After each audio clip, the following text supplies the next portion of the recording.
Fox Sports. We are Fox. We are the Lions.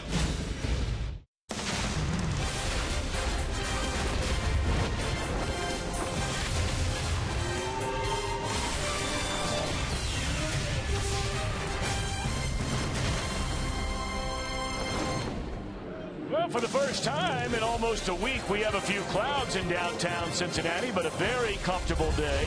And it's a finale and the rubber game of this three-game series. Phillies won the opener. Reds got the win yesterday.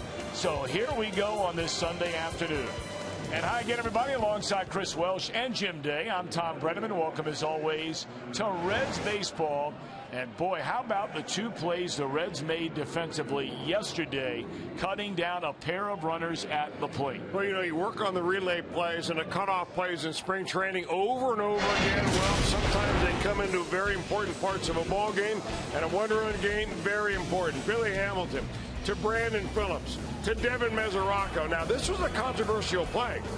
It went for a replay in New York, a review. It was upheld overall that Devin Mesoraco did not block it without the ball, but the Reds prevailed. Now, the second time, coming around the corner at third base is Carlos Ruiz. He thinks he's going to be able to get by Devin Mesoraco, but the relay play, again, terrific tag by Mesoraco.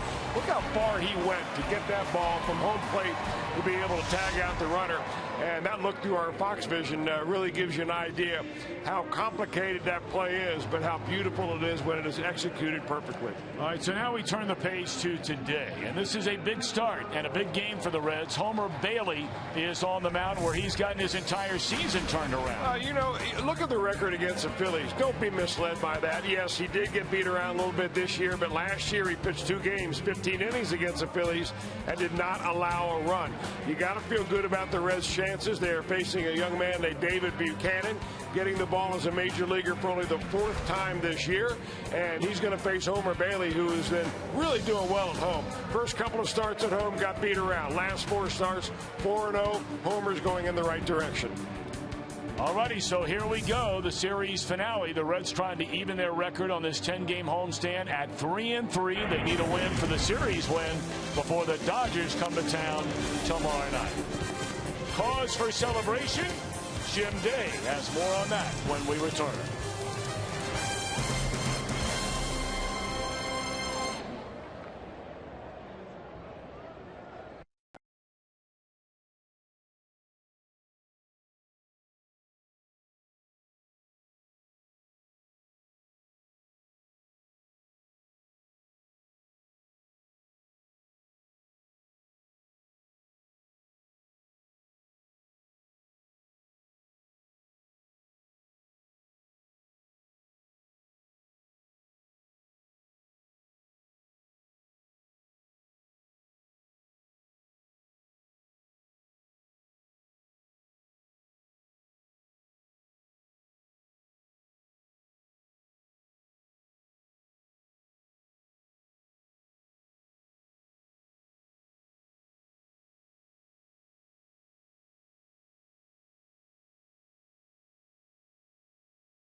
With that chance for a few showers. Not a lot of heavy rain comes down for us, but with temperatures in the 70s at the beginning of the game and right up until about halfway through, right around the 7th inning, still have that chance for some showers to move through. Not going to rain the whole time, but the wet field could be a little bit of an issue. The good news, though, we are drying out by the end of the game. Let's do it again, Reds. Let's go.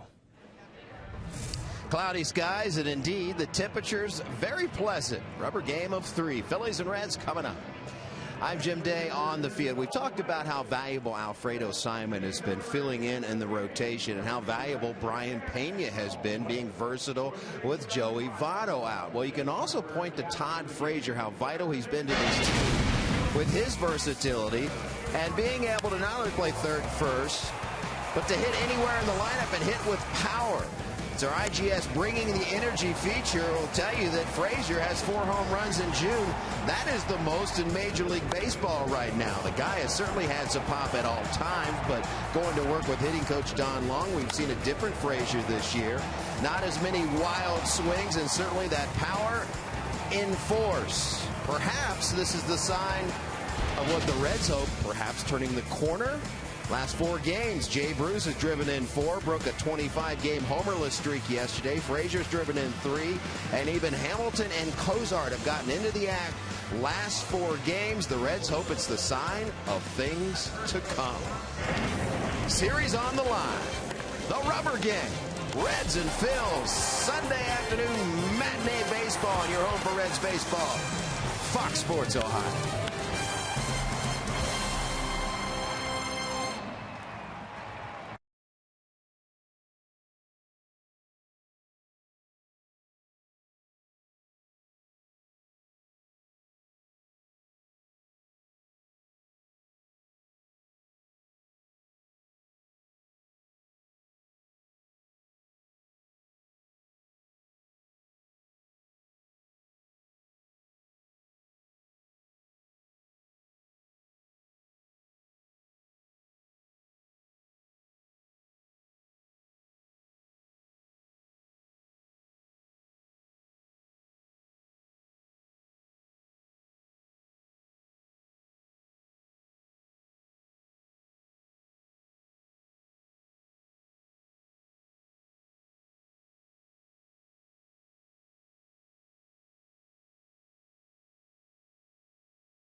Ford dealer. Ford Go Further by Cincinnati USA Regional Tourism Network.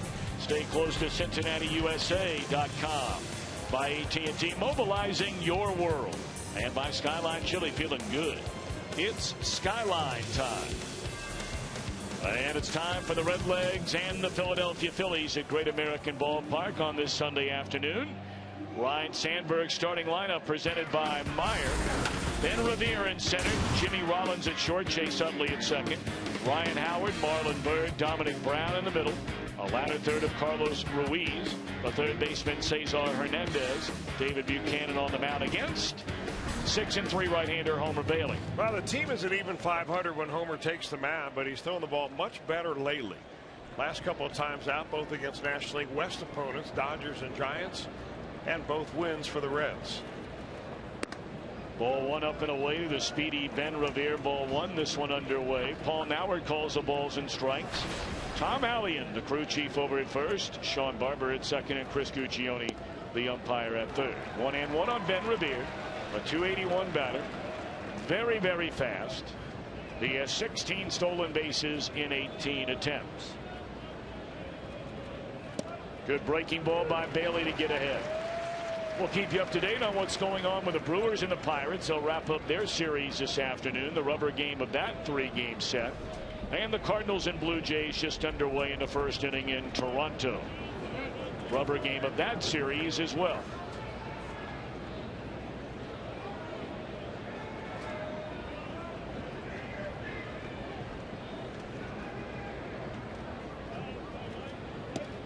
Three and two on Revere. The Reds begin play 4 games under 500, 28 wins, 32 losses, 7.5 behind the front-running Brewers, only 2.5 behind second place St. Louis. Payoff pitch to Revere, and that is not a good start for Homer Bailey. I'm a little really curious about that pitch selection for Homer Bailey. Here's a guy who averages 95 miles an hour with the fastball. He gets a little leadoff hitter up there, and he's trying to backdoor him with an 87-mile-an-hour slider. That's a low percentage pitch, at least as far as throwing a strike. You got to challenge that guy and make him put it in play. And now you start up the threat of the run game. We mentioned Revere's 16 steals, has been thrown out 2 times, and here's a shortstop, Jimmy Rollins.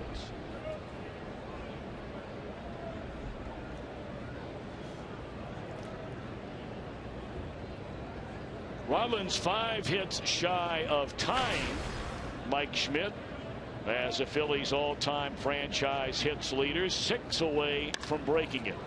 First pitch swinging on a fastball in the air to Billy Hamilton. Boy, you wonder about that at bat by Rollins. Wondered about Bailey in the pitch selection in the first batter. And here you have a guy that's capable of stealing a bag in your first pitch swinging by Rollins. Take a look at the Reds on defense, presented by your Ford dealers. They'll again go with Schumacher, Hamilton, Bruce in the outfield. Frazier back over to third. And Donald Lutz, a rare start at first base.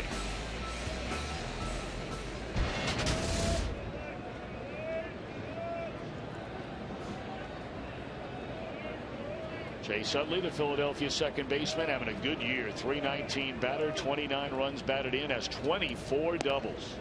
And there's strike one. Were you surprised Rollins was up there swinging at the first pitch? Absolutely. You know, you talk to people who are close with the Phillies, and you get the feeling that this team, the Phillies, are on the verge of being dysfunctional. Just by the way they play the game, the injuries that have brought them down, some of the things that are going on in their clubhouse.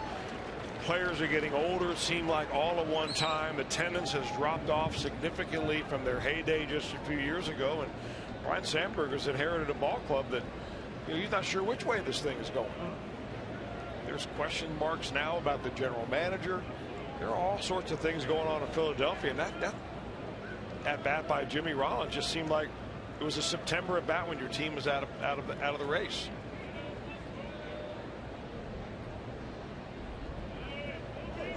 Revere running, and a broken bat roller foul by Chase Utley. Still 0-2. You know, you want to pick a spot when you run, obviously, when you're trying to get a breaking ball. And Homer Bailey throws a lot of off-speed pitches once he gets ahead of the hitters.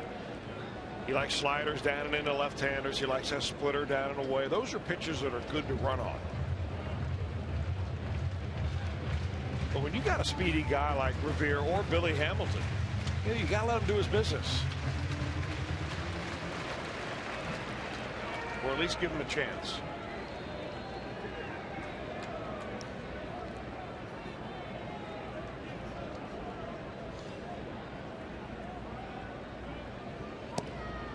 Try to come in the outside corner there on Utley, and it's 1 ball and 2 strikes. Now, one area where Homer has really tightened it up is holding the runners close this year. Last year they stole 14 bases. Only 3 were thrown out. This year they've only stolen 2 and have had 3 thrown out. So he's really become much better. And there's strike 3 call.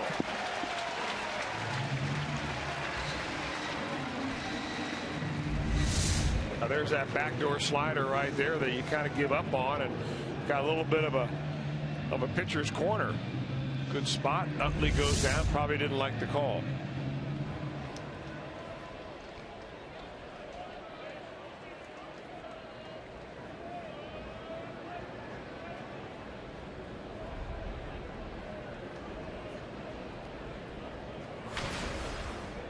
So now Ryan Howard, the batter, with Rivera at first after taking a leadoff walk.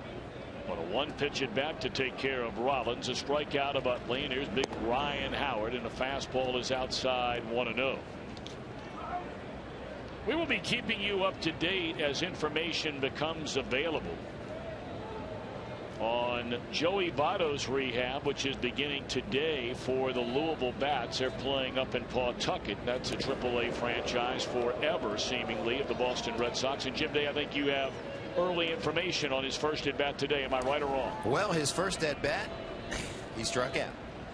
But as you know, the number's not important, really. He wants to go down there and see some pitches, and they want to make sure that his knee and his leg get through game conditions fine. So slow start so far. That one dropped into left field by Ryan Howard. Well, we've seen Howard do that a couple of times already in this series against a big shift, but put the ball in play. And it looks like he's trying to do it. Yeah, you know, which raises the question for Ryan Howard. If you're going to do that and take a single, and that's a single swing, okay, why wouldn't you also just lay a bunt down? Because you're going to get a single either way. And so the people who say, well, why would you ever bunt against a shift? He's up there paid to hit home runs. Well, why would Ryan Howard take a swing like that if he's paid to hit home runs?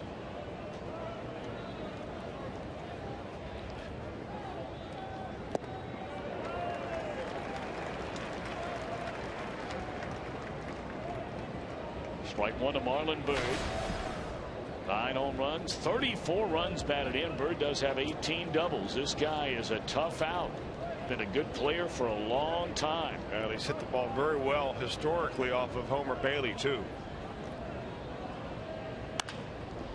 Well, he got in on him there. And Frazier to the glove side. The force out at second. The Phillies strand 2. So the Reds will get a look at David Buchanan when we return. A scoreless top of the first inning in Cincinnati.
Comes to the plate for the first time today.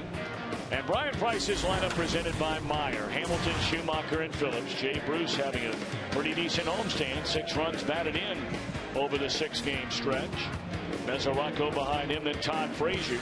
With the latter third of Donald Lutz, Zach Cozart, Homer Bailey. What do we know about Mr. David Buchanan? David Buchanan, a young guy just in his early 20s. He was drafted out of Chipola Junior College. He's a young man that came from Atlanta. And he was one of these prospects that was kind of the under-the-radar prospect in the Philly organization. Never really a hard thrower. What he likes to throw, though, is a couple of combinations of fastballs. His trendy pitch now is a cutter, and he throws a lot of changeups, especially with 2 strikes, and it's a swing and miss type changeup. Billy Hamilton digging in and looks at a pitch up and away, ball 1.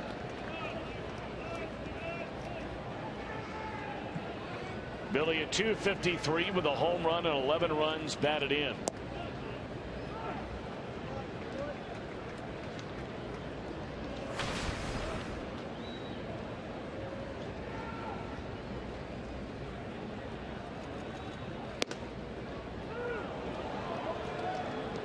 One and 2 to Hamilton. Well, you're trying to string the strike zone like Hamilton is, and you get that pitch called a strike. You wonder what's going on.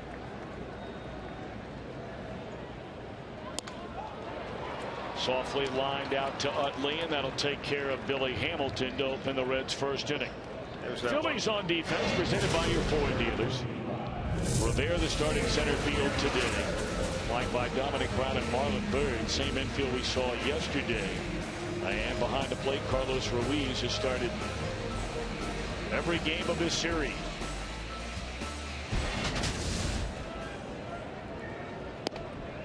Strike 1 to Skip Schumaker. A little more humid today than it's been over the entire week, where it's been sunny and temperatures in the mid to high 70s, and obviously a lot more cloud cover, entirely under cloud cover the early part of this Sunday. Looking for great weather the rest of the week, and the Reds have 4 more games on this homestand, with the Dodgers coming to town beginning tomorrow night. We'll have to wait and see whether D. Gordon and Yasiel Puig are going to be ready to go for the Dodgers starting tomorrow. You may remember both of them had to leave their game in Colorado yesterday with injuries. And add insult to all that, the Dodgers lost that game to Colorado, and for the Rockies, the end of an 8-game losing streak. Jam shot bouncer down to Howard, 2 outs in the inning.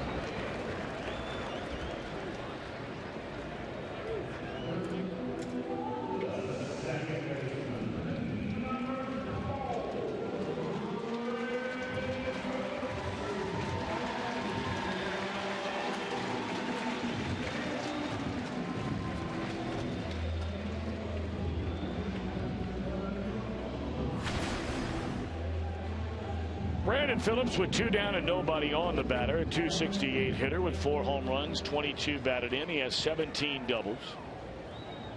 And David Buchanan into the wind and the pitch. A fastball right down the middle, a called strike. As mentioned, Buchanan, a youngster, only 24. Went from AA, finished a year at AAA last year, made 6 starts at Lehigh Valley.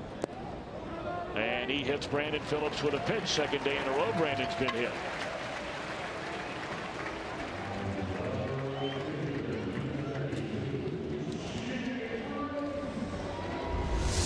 Buchanan's got a little run on that fastball, and Brandon starts to go and just clips the back of his right arm.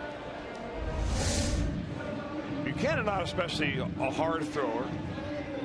92, 91. He throws a 4-seamer and a 2-seamer.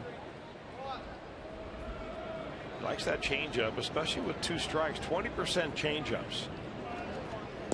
And I got to figure that number is probably a lot higher when he faces a left-handed hitter. Strike 1 to Jay Bruce, who began this homestand against the Giants, and Tim Lincecum getting his first RBI since coming off the disabled list in his 31st at bat off the DL.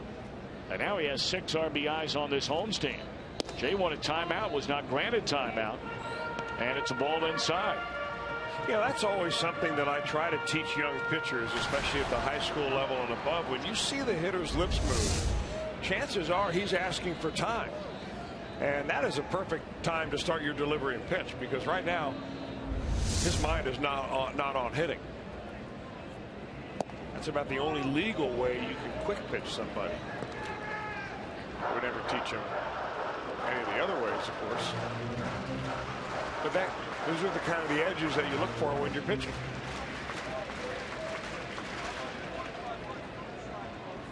Two and one on Jay Bruce, and it's taken down low. Jay yesterday, when he hit that home run, That was number 100 for Jay Bruce here at Great American Ballpark. Brandon Phillips is 3 home runs away from hitting 100 here. Adam Dunn, the all-time leader, with 126. Jay Bruce should run right by that. 3-2. That had good movement on it. J.R. Steele, power tool performer. Look at his numbers against the Philadelphia Phillies going back to 2011. Boy, he has owned it.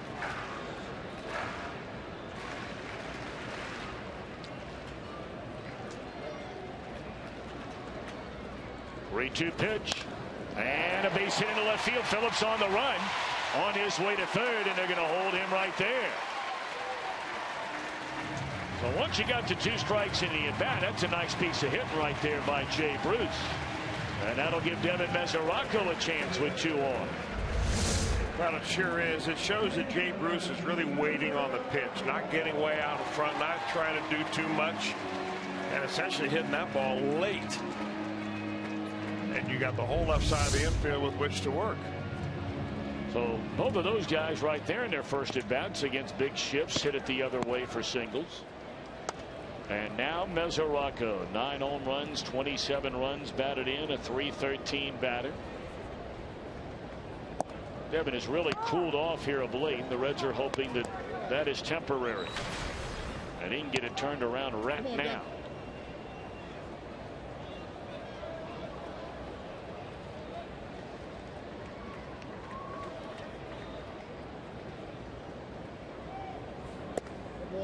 A ball and a strike on Devin Mesoraco.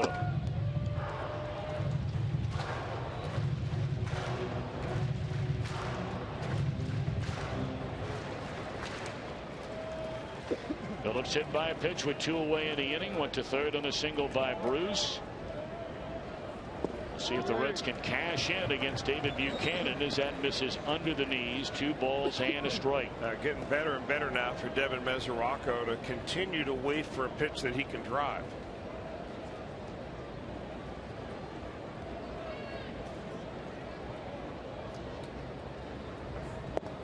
Three and one. Yeah, it looks like Buchanan just very tentative about throwing him. He hasn't thrown him a fastball, first of all. Hasn't thrown really anything that looks like a good strike.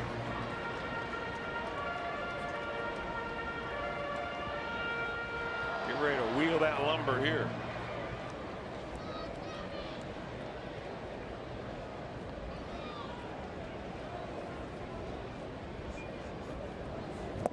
Oh, he took a 3-1 cut there and came up empty.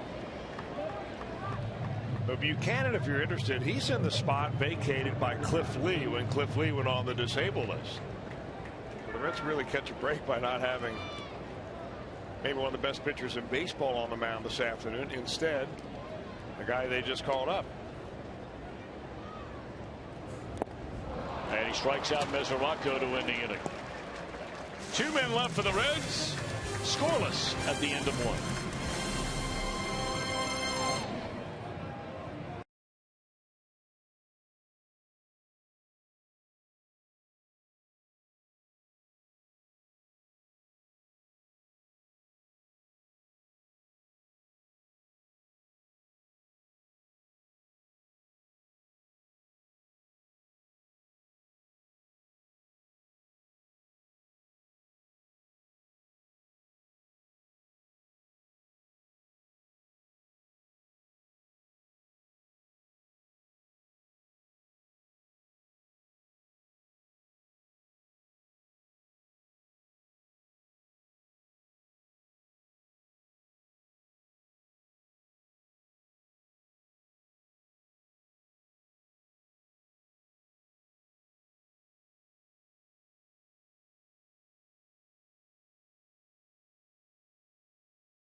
On the action with Game Day Live. There's more on the story Jim Day had during our telecast about Pete Rose managing one game for an independent league team. And plus you can get an update of some of the top unsigned high school players in the state of Ohio. It's brought to you by 1-800-SAFE-AUTO. Drive safe, spend less. I'm not sure there's a high school in town or maybe a high school in the state that had a better week this week than Marymount High School. Will Grimmer, the rising senior, of course, the top qualifier as an amateur for the upcoming United States Open. And then yesterday, under the unbelievable leadership of their head coach, Steve Peterson, Marymount High School made it back-to-back state lacrosse championships yesterday in Columbus, Ohio. 2 years in a row, they are state champions. Pretty good week. That is impressive. I'm going to tell you what now. Having had the chance to be around athletics virtually my entire life, I don't know if I have ever seen anyone who is a coach as their strike three to Dominic Brown that has kids that are eating out of the palm of his hand. And I'm talking about starting in the third grade all the way through senior in high school. Is he the coach that Steve Peterson has in Marymount and at that high school? This guy is absolutely unbelievable. Is he the guy that gives the kids nicknames when they're young? The second biggest day in the Marymount School District, if you try out for lacrosse, not try out, if you come out as a little kid. And he starts them in February outside, 10 degrees, 20 degrees. And he has to do that because he's the head coach of the varsity team.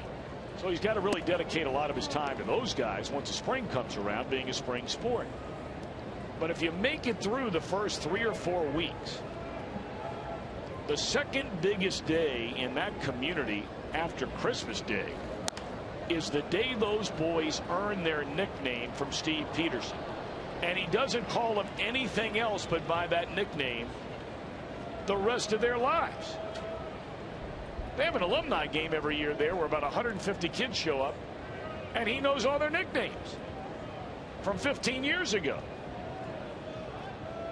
It is really impressive. 2-2 to count on Carlos Ruiz. And congratulations to a couple of the local baseball teams that, while they did not win state championships, Cincinnati Hills Christian Academy losing in the title game, Moeller losing in the state semifinals. Congratulations to those schools as well.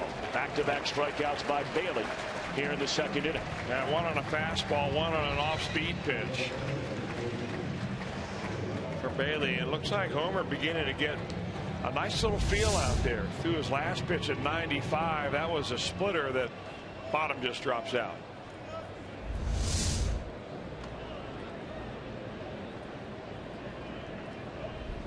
So now Cesar Hernandez, the third baseman, a swing and a miss, fastball at 94.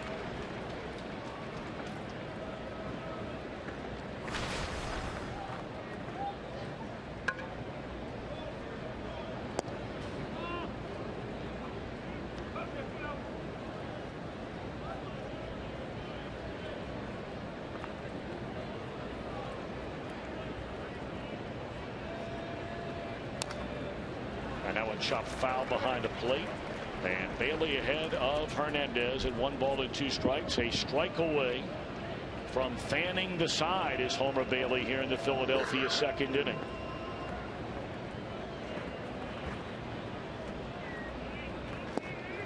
A little bit low. Phillies and the Reds each stranding 2 in their halves of the opening inning. Now Bailey tries to make it a 1-2-3 second, and a shattered bat roller to Phillips, and that's all for the Phillies. They're gone in order. Frazier, Lutz, Cozart coming up in a scoreless game.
Sweepstakes on board the Fan Express. Enter today's keyword victory on the entry page at foxsportsohio.com to enter. Stay tuned every day for a new keyword and a new chance to win. I'm Jim Day by the Reds dugout. We finally got a destination for Matt Latos on what we hope is his final rehab appearance. It will be tomorrow, and he will follow Joey Votto right to Pawtucket and will pitch for the Louisville Bats tomorrow night. Now, last time his outing was shortened, as you know. Matt Latos was not very happy. Manager Brian Price before the game today said he's very aware of Latos's comments and he appreciates the guy wants to be a competitor and come back, but he simply cannot take the chance of a guy going out there and having a short outing and blowing up his bullpen. He's got to prove that he can be stretched out to 90+ pitches.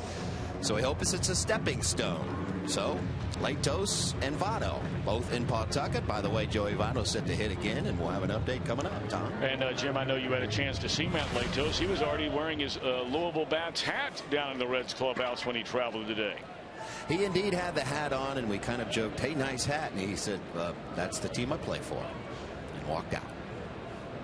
Well, we wish him well tomorrow night, and obviously Jim will be all over that story. Chris, you've been following that and the Votto situation virtually morning, noon, and night.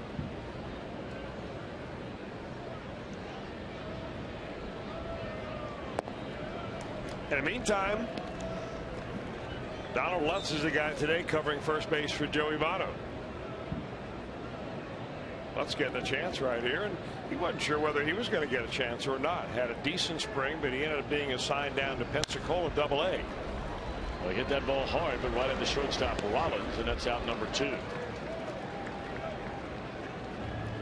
Well, Zach Cozart, a 2-out batter. Scoreless game. We're in the bottom of the second inning. St. Louis has scored a run in the top half of the second inning in a 1-0 lead over Toronto.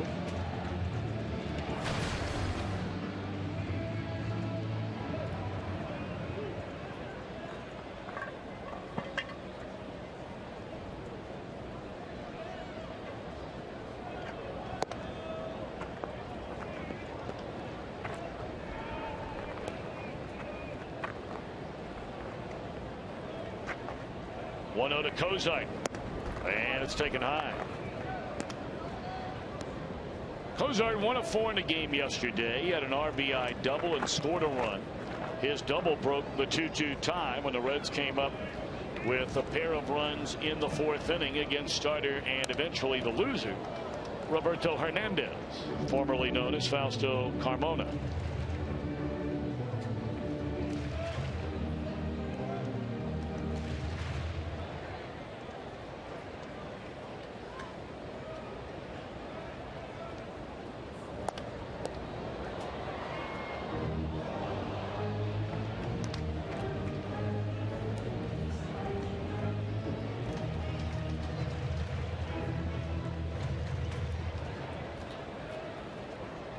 David Buchanan has retired the first 2 batters here in the inning, and he's 2-2 on Zach Cozart, who wears number 2. And now off the rubber is Buchanan.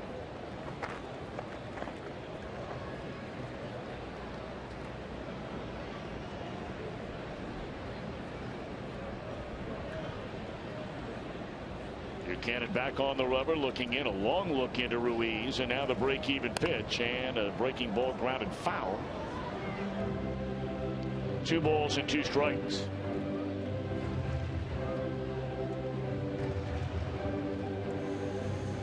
It was so interesting seeing the Reds' third base coach down there, Steve Smith, and of course it's been told many times before that he and his daughter Allie competed on that show, The Amazing Race, and they finished 6th.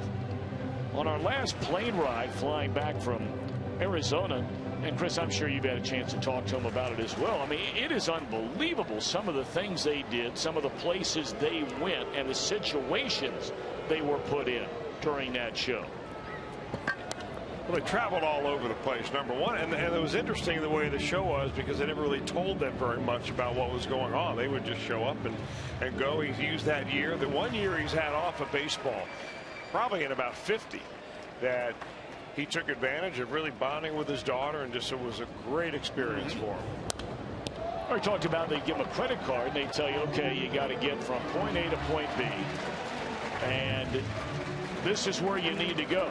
You figure out the rest.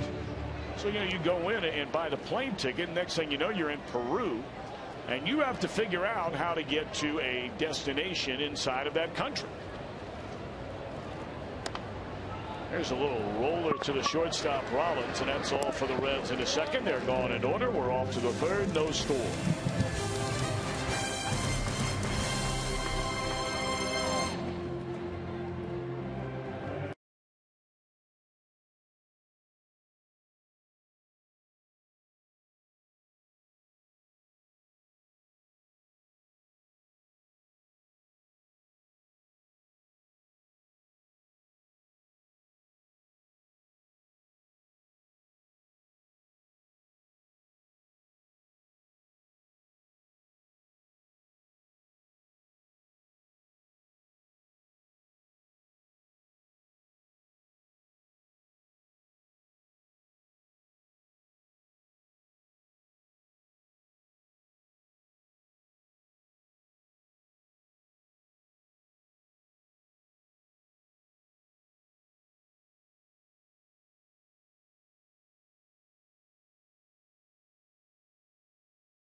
Elk serious lawyers for serious injuries. Call 1-800-ELK-OHIO. And the Reds bullpen, well, simply lights out. Broxton, 5 of 6 saves when Aroldis Chapman was on the DL. But now that Chapman has been back, he has also been lights out. 8 out of 9 in save opportunities. Brought to you by Elk and Elk. Call 1-800-ELK-OHIO. Boy, have they been good. And yesterday, after the Phillies had made it a 1-run ball game going into the 8th inning, Broxton a scoreless save, Chapman a perfect 9th, and it gave Alfredo Simon his 8th win of the year, which is tied for most in the National League. Of course, Mark Burley of Toronto has already won 10 games. 1-2 to David Buchanan. We'll get a look at those Toronto Blue Jays in X homestand, and that is the only series on it. Reds going out of town beginning next weekend to Milwaukee and then Pittsburgh. They come home for 3 games and then they turn around and leave for a 3-city trip. First time through the batting order, 4 strikeouts for Homer Bailey. Right now is your time to tweet your photo using hashtag #OhioFanPhoto, and maybe we'll put it on during an upcoming game. It's brought to you by AT&T.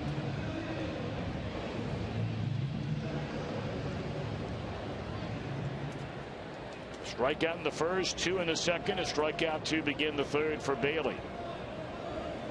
And now Ben Rivera, who led off the game with a walk.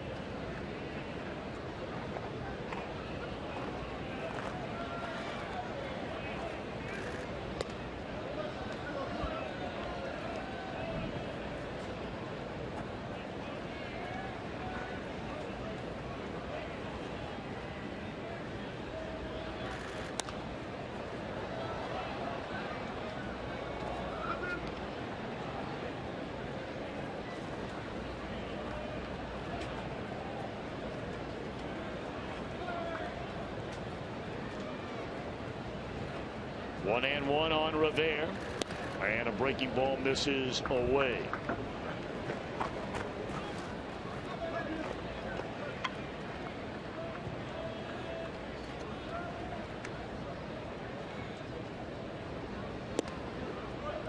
Bailey having a hard time throwing this young man's strengths. We brought up many times that Revere in 2006 and 2007 was the Gatorade Kentucky High School Baseball Player of the Year, hailing from Lexington Catholic High School.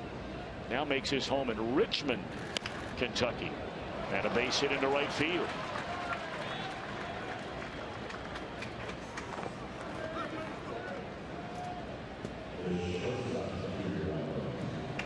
Well, Bailey normally breezes right through the lineup the first time he sees him. Second time, however, and these are a lot, obviously going back to the numbers very early in the year when Homer did struggle, but over the last few starts he's been much better.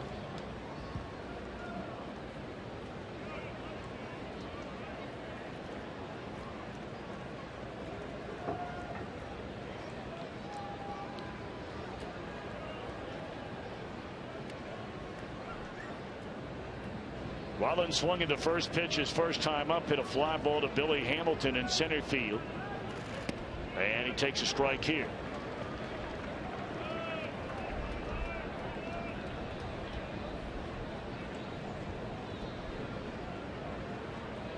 Very quiet, easy Sunday. Laid back crowd here at Great American Ballpark, hoping the Reds can get something going on offense and find a way to win this series. That one lined hard into left. It'll fall in front of Schumaker ahead. So the Phillies making one-out noise on singles by Revere and now Rollins in the heart of the lineup coming up.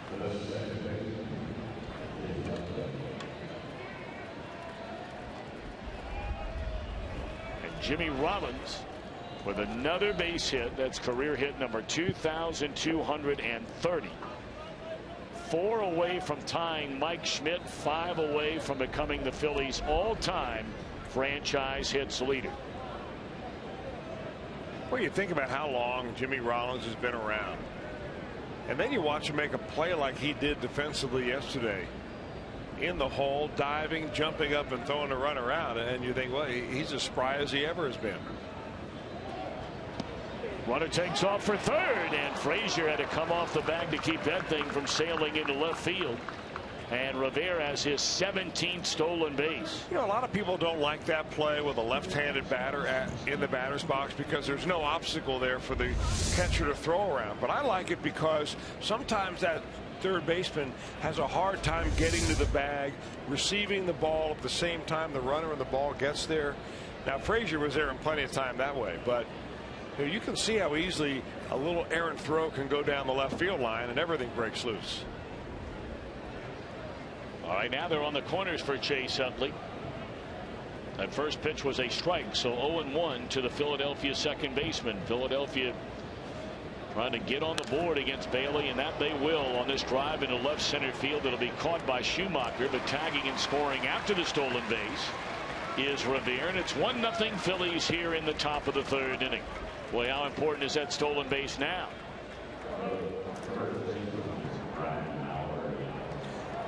Well, you know, a lot of runners will tell you that they feel that it's easier to steal third base than it is second base. You get a bigger lead, you get a better read on the pitcher.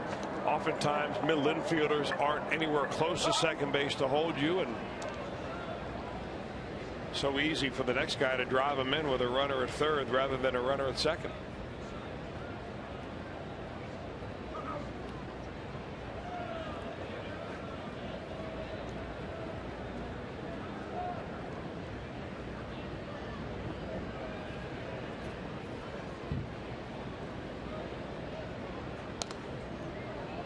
Swinging a foul ball out of play. It is strike one to Ryan Howard.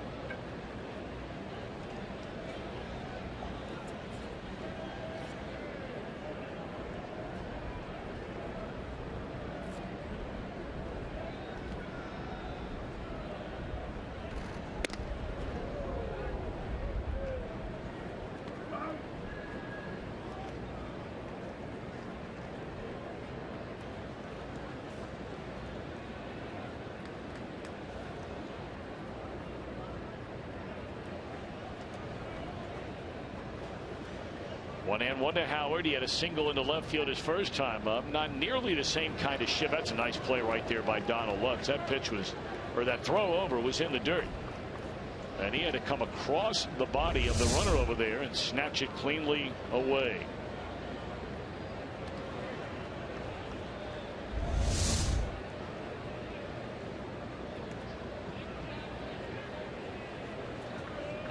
A ball and a strike to Ryan Howard. Phillips is playing a good 35 feet into the outfield grass, as it's now a ball and 2 strikes on Ryan Howard. Boy, you love to get a swing like that out of Ryan Howard. And actually, if you get a swing like that out of Howard, fooled so badly as he was on that off-speed pitch, you hope he makes contact and not swings through it. But he swings through an awful lot. Runner goes, and no, Bailey was on his way to the dugout thinking strike 3, give Rollins a stolen base. That's his 8th in 10 attempts.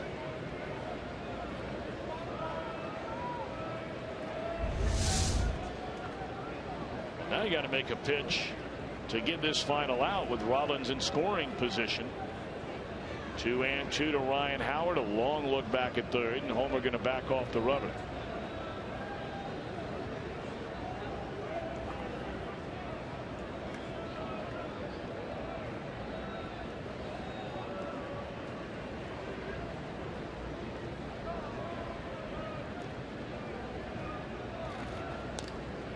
Barely got a piece, but a piece nonetheless to stay alive. Well, they're pitching him away. Let's go back to the pitch that Homer Bailey thought was strike 3. Watch how Devin Mesoraco receives this and then moves his hand real quick.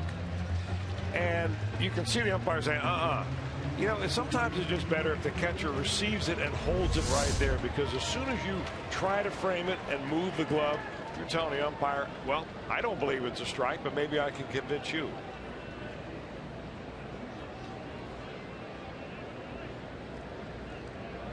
There's a real art to framing the ball, and I know that there have been a lot of people out there even in the sabermetric community that have tried to figure out a way to judge those catchers that are better than others at framing the baseball. I think it's something that comes along with experience and knowing your pitching staff. Came with a pitch up in a strike zone. Howard comes up empty, and that's all. But the Phillies on the board. A couple of hits, a man left. 1-0 Philadelphia.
Teamed up to bring fans Wild Wednesdays, a season-long blazing hot deal. You can get a Reds ticket and a B-Dubs voucher for every Wednesday home game for as low as $19.50. Wednesday, June the 11th, that's coming up. Reds and the Dodgers. Get a B-Dubs voucher for $5 off any food order. 381-REDS, and some restrictions do apply. Dodgers coming to town beginning tomorrow night. Tony Sembrani will be opposed by long-time big league right-hander, and he's been a good one most of his career, is Danny Herring. Mike Leake against Josh Beckett. Beckett already has a no-hitter this year. That'll be Tuesday night. Johnny Cueto, Hyunjin Ryu will be on Wednesday. And then Alfredo Simon, Zach Greinke on Thursday afternoon at 12:30 start.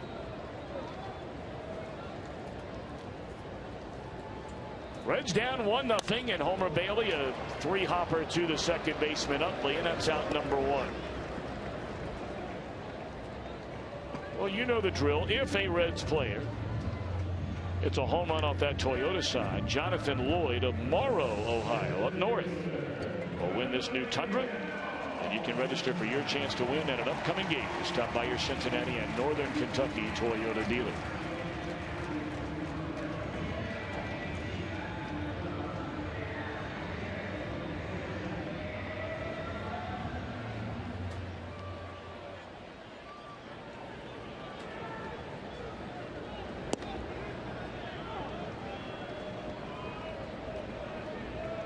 Billy Hamilton lined out softly to chase Utley his first time up, behind here 0-1, and bunts it in the air and caught by the pitcher.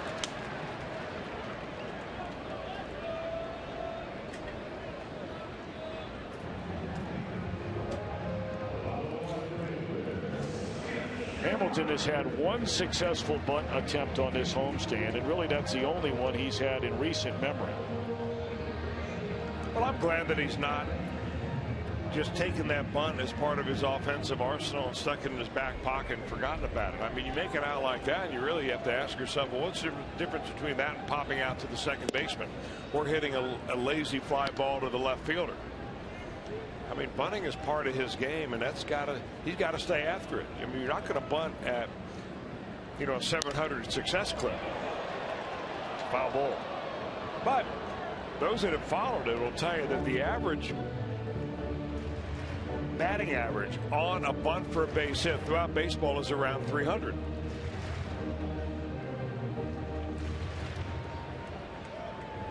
What do you think? I think there's 2 outs in the inning. And now a third. Hard hit ball by Schumacher, and that'll be all for the Reds. Philadelphia comes to the bat, leading 1-0.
They're the high A team for the Reds in the minor leagues, and their record is 41-23. They are California League North first half champions. The first half champions face off versus the second half champions in the playoffs. They got players like Jesse Winker, Sid Mejias Breen, and Ben Lively.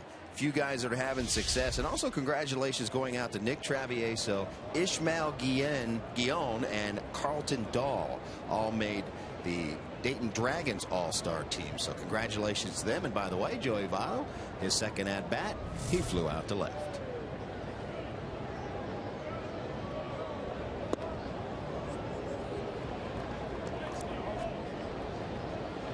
So Votto today, that means 0 for 2.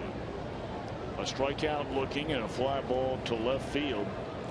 Well, you know, you look at that. Ishmael Guillon is a very interesting pitcher to keep an eye on for the Reds. As Marlon Byrd, it's a ground ball to short.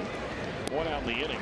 I mean, his numbers a year ago were just spectacular. I mean, they were off the charts. Even better the year before that. Very, very young. But Chris, when he showed up in spring training this year, he had a hard time throwing the ball over the plate. But obviously he has put that behind him, at least to begin this year up in Dayton. Well, he's got a rocket arm. I mean, there's no question about that. Guillen is a left-hander, and he was a guy that spent the entire season at Dayton last year. So he finds himself back in the same spot again. This year had a pretty good year, as you said. I was kind of interested to see that he would send him back to the same spot. But the idea in the minor leagues is to get him some success, get him some confidence and so on. 7 and 8 last year with a .470 earned run average, but more than a strikeout an inning. But he's got a rocket arm, no question about that. Nick Travieso, the other guy that we featured in that little panel, was a right-hander who's a former #1 pick for the Reds a couple of years ago. Yep. So we hope that he is on the fast track and the right track. And by the way, that Bakersfield team, managed by one of the real good guys, been in the Reds organization for a long time. Pat Kelly, our buddy Tom Browning, is their pitching coach down there in Bakersfield out in California. And Ray Martinez is the hitting coach.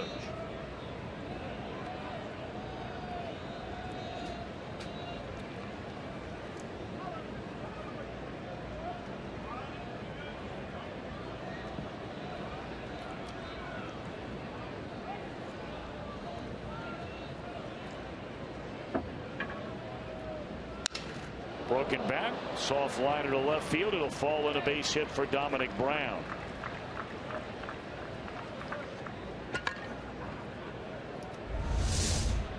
Now, just because you make a good pitch doesn't always assure you of a good result. That ball gets right in on the label. Looks like Brown just kind of jammed himself on that. It wasn't like it was pitch was 4 inches in off the plate. Long arms, long swing. Try to get it tight on him.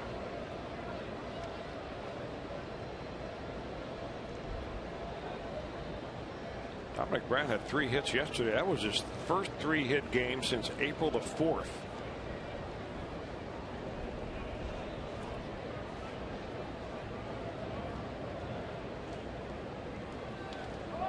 Dominic Brown running and through the vacated spot, a base hit into right center field by Ruiz. And here come the Phillies again after scoring a run in the 3rd inning. They're on the corners with 1 out here an inning later. Well, you can't execute it any better than that. I mean, Brandon Phillips waits till as long as possible before he goes over to cover the bag. What you do as a second baseman or as a shortstop is you take a couple of steps straight in as you see that runner going, because you're already tightened up in double play depth anyway. But eventually you've got to cover the bag, and he vacates the hole. And when a hit and run is executed properly, if you're a baseball fan, you sit back and say, that's a thing of beauty. Now you're looking for a double play ball to get out of the inning. And you wonder, does Ron Sandberg think about a squeeze here? The Reds defense not looking for it, although Frazier now a step or 2 in front of the bag over at 3rd. And here it comes. They showed a bunt and then pulled it away. Could have been a strike 1. Could have been a safety squeeze. Well, you know, if you're Cesar Hernandez here, what you're looking for is a pitch up in the zone to get into the outfield. If you're Homer Bailey, you're pounding the bottom of the zone, just not allowing him to hit a lazy fly ball to score a run. Now, see, now they want the fastball up, and I'm not so sure that, well, you know, if you're going for a strikeout, yeah, as long as you don't miss and get it down low enough that he makes a contact on an easy fly ball. But hey, you got 1 out. Get him to roll the ball over a little bit. Right at Frazier, and the play at the plate, and the runner is cut down at the plate. Right, 3 plays, tag plays at the plate in the last game, and 4 innings for Devin Mesoraco. Well, Frazier already playing very shallow. This ball comes perfectly right to him. He delivers a strike, and they're running on contact here. The Phillies are.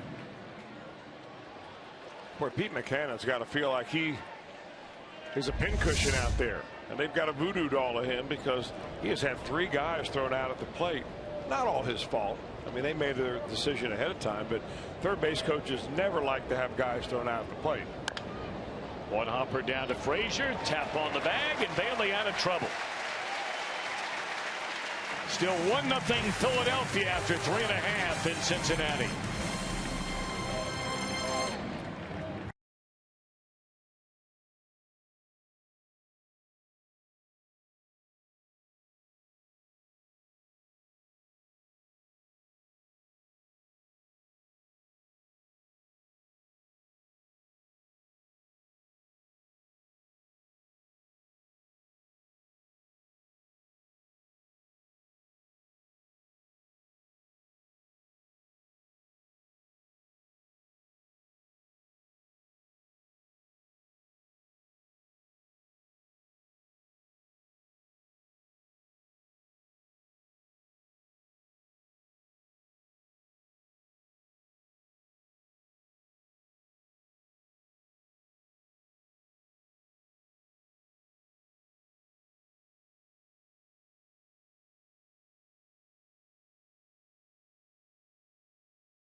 Brought to you by JTM Food Group. Let's create great dishes together.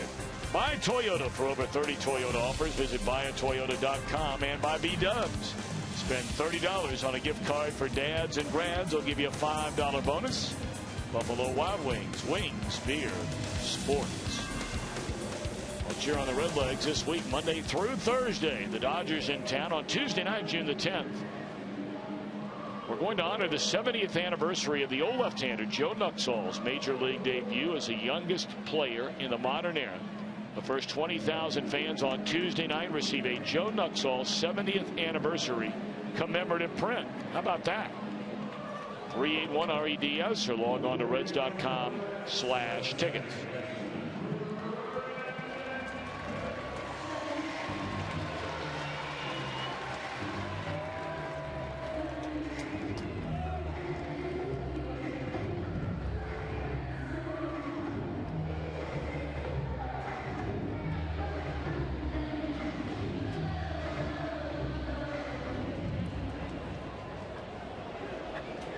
Brandon Phillips, Jay Bruce, Devin Mesoraco.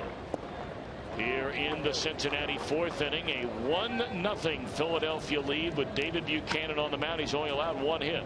Yeah, I wonder if now the Reds, now that they've seen him one time, are going to have a little better idea of what the pitches look like coming out of his hand.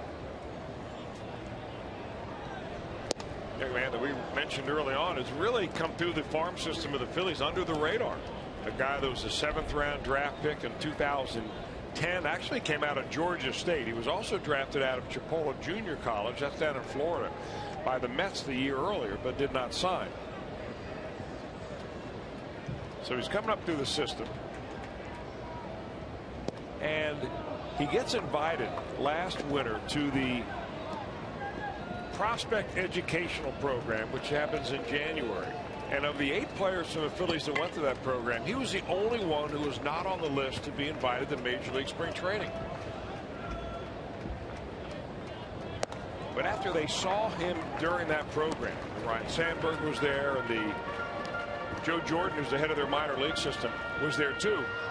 They saw this guy really take on kind of a leadership role during that program, and they decided, you know what, he needs to be in big league camp. He had a terrific camp, lasted until the last week of Major League spring training before he was cut, and that's where he etched in the minds of all those decision makers that he'll be up here sometime in 2014. Base hit by Brandon Phillips to begin the Reds' 4th inning. And Chris, take us through Fox Vision on Jay Bruce the last couple of days. Well, they shift him defensively, and you see where all those infielders are. Well, what's he going to do? Jay Bruce looking to left field. There it is. Taking a base hit right there, and he is doing it again. Boy, the Phillies are shifting hard. The shortstop way over towards second base. No room on the right side, so with good back control, he'll go left field and get another base hit. But both of those kind of single swings. Well, now there's a cut, and that ball is smoked.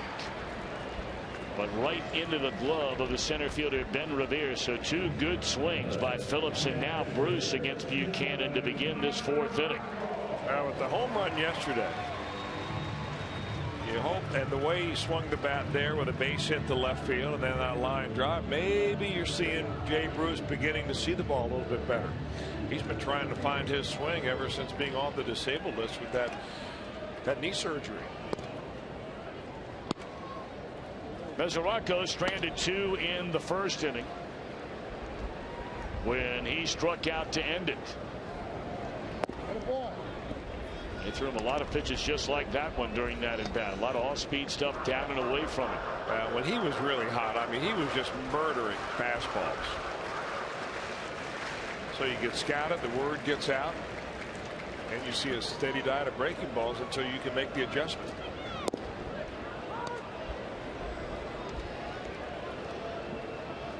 Ball and a strike on Devin Mesoraco. Brandon Phillips over at first base. Brandon has been on base twice today, hit by a pitch and now a single to begin the inning.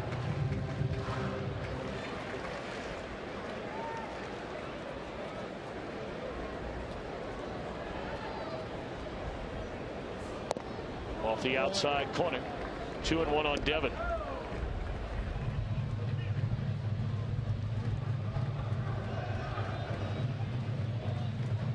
Scoreless game up in Pittsburgh. Milwaukee and the Pirates wrapping up that series. St. Louis not fooling around in Toronto today. Already 5 runs on the board, and they're just in the 4th inning.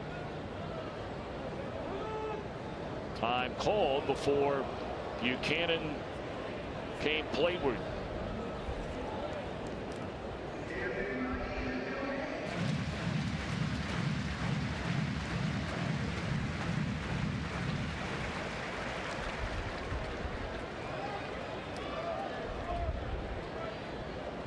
Now Mesoraco ready for the 2-1 and rolls over it by the Phillies dugout, foul.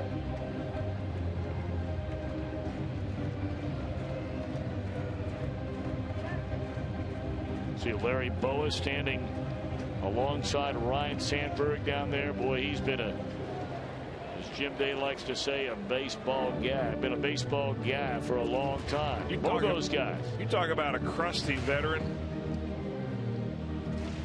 Man, has he been around a long time. I mean, a feisty infielder for so long. He was manager of the Padres for a while. He was feisty then too.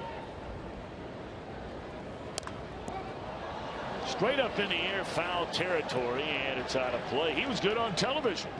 Wasn't afraid to give his opinion. Never has been afraid to give his opinion.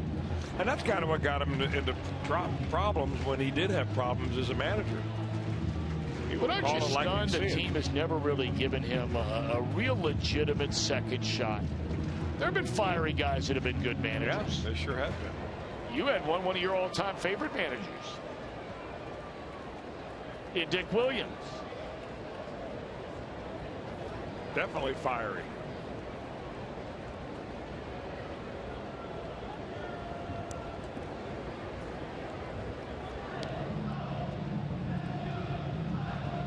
One of your guys, I guess you could characterize as fiery over there in Baltimore right now. Hope you're on the trip and the Reds go over to see the Orioles and your good buddy Buck Showalter. Yep. Good manager. No doubt about it. He'll get fired up a little bit. A little bit. But, you know, I mean, I was around him, though, as a guy who was just a broadcaster for the team. You had a...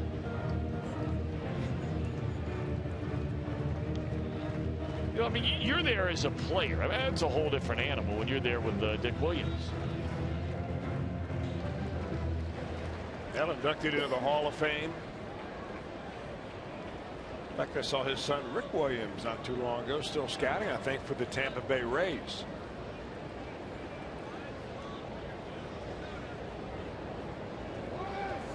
Brandon running, pitch is taken, and a throw to second, and out is the call at second. How can he be out if you tag him in the foot? And out is a call, I believe, at the plate. Well, definitely at the plate. So that's a double play. Well, Jay Bell's already on the horn, so we're going to sit tight here for a minute. Brian Price. Well, we'll give you a shot at second base. Look where they tag Brandon. The question is his hand in there before Utley gets that tag on him and around the foot? We should see it right here.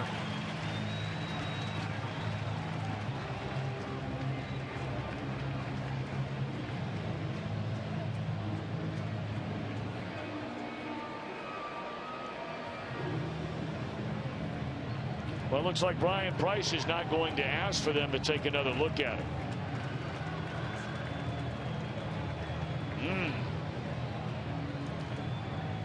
All right, well, a double play, a strike him out, throw him out, ends the inning. We're on our way to the fifth, where the Reds still trail the Phillies 1-0.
Today's keyword victory.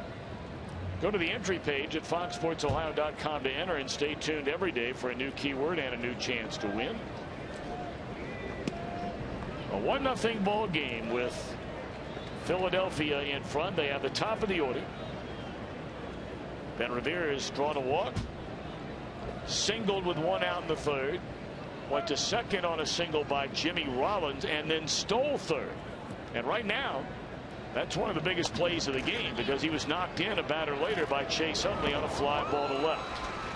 Revere trying to bunt his way on, easily thrown out by Todd Frazier. One away here in the top of the fifth inning. The Reds are playing very shallow on that, and they're trying to take it away, because really Homer Bailey, first couple of hitters in this lineup, have not only this lineup but this season, the top of the lineup have really done a lot of damage, getting on base, 455 average. The rest of the lineup, he buckles down and holds him down below the major league average.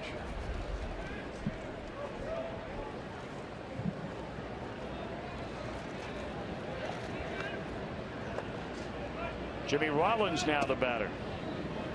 Rollins is fly to center, singled, stole the base.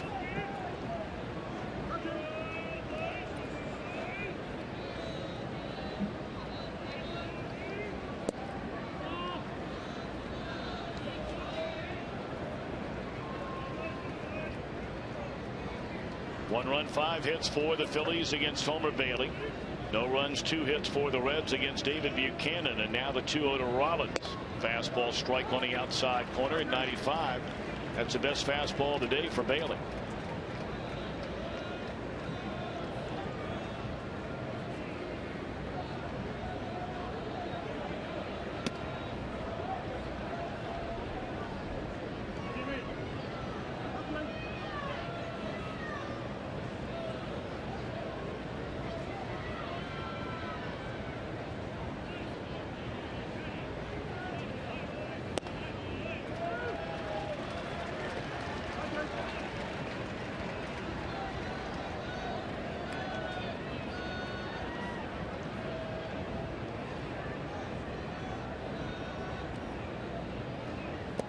And there's ball 4.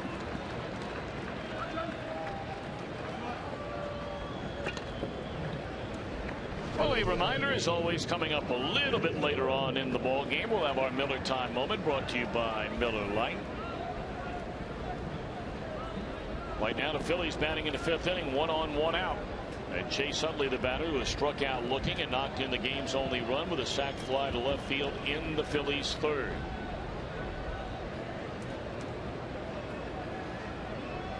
Obviously, the Phillies have made the decision, a part of their game plan, if they get on, is to run against Homer Bailey. Revere stole 3rd, and shortly thereafter, Rollins stole 2nd in that run-producing 3rd inning. And they've also put on a hit and run that executed by Carlos Ruiz and Dominic Brown. And they got a good contact hitter up here at the plate. Utley usually can make contact when he wants to.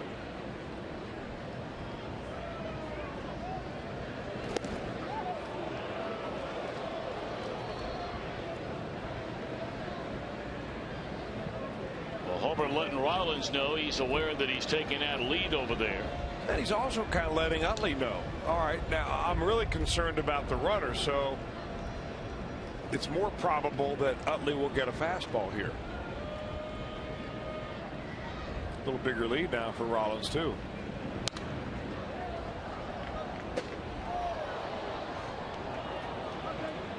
Well, Great American Ballpark has certainly been the stage of some of the bigger moments in the career of Jimmy Rollins. We mentioned that he's now 5 hits behind becoming the Phillies' all-time hits leader. He had his 1,500th career hit here. He had his 300th stolen base here, and his 2,000th career hit here at Great American Ballpark. That's in the gap. Hamilton will get it. Whoa, when that ball left the bat, you thought no chance, and safe the call at 3rd. Tell you what, Hamilton's got an arm out there now. He has shown that thing off over the last week, going back to Arizona, and then over the entire homestand. But look how he makes this ball field just seem so small. I mean, he gains on the baseball right there, knows what he's going to do, comes up throwing right away. That ball just a couple of feet closer to first base. He's got himself a double play. Man, does he cover some ground.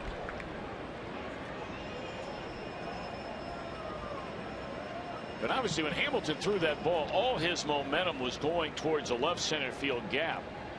I mean, he almost threw that sidearm. He is some kind of defender out there in center field. It's not going to be long at all before he's winning that Gold Glove out there on defense every single year. Well, the one thing the pitchers really like about Billy Hamilton is that he plays a very shallow center field. I mean, you just compare him really to where the other outfielders are playing, and he plays shallower than they do, even though he's got more gaps to cover.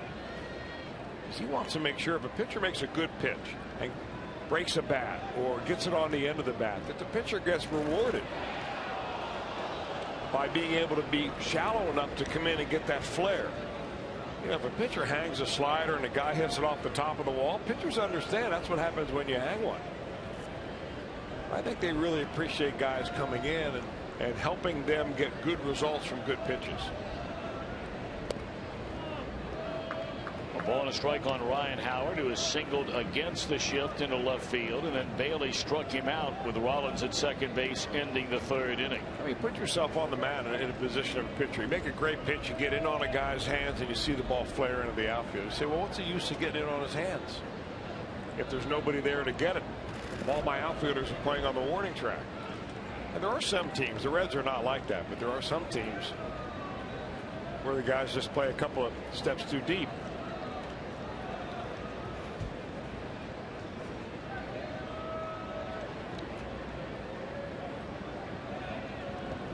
That one in the dirt, and Rollins is going to advance on to second base. That'll be a wild pitch on Homer Bailey.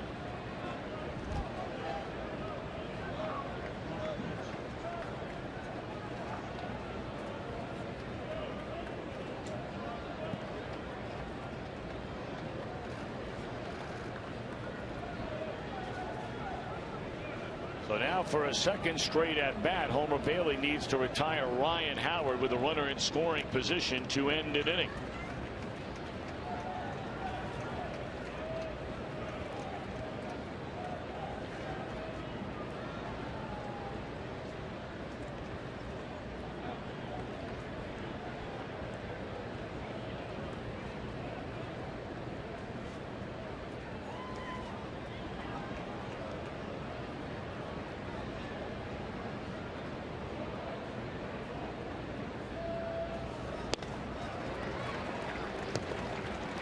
Two and two to Howard.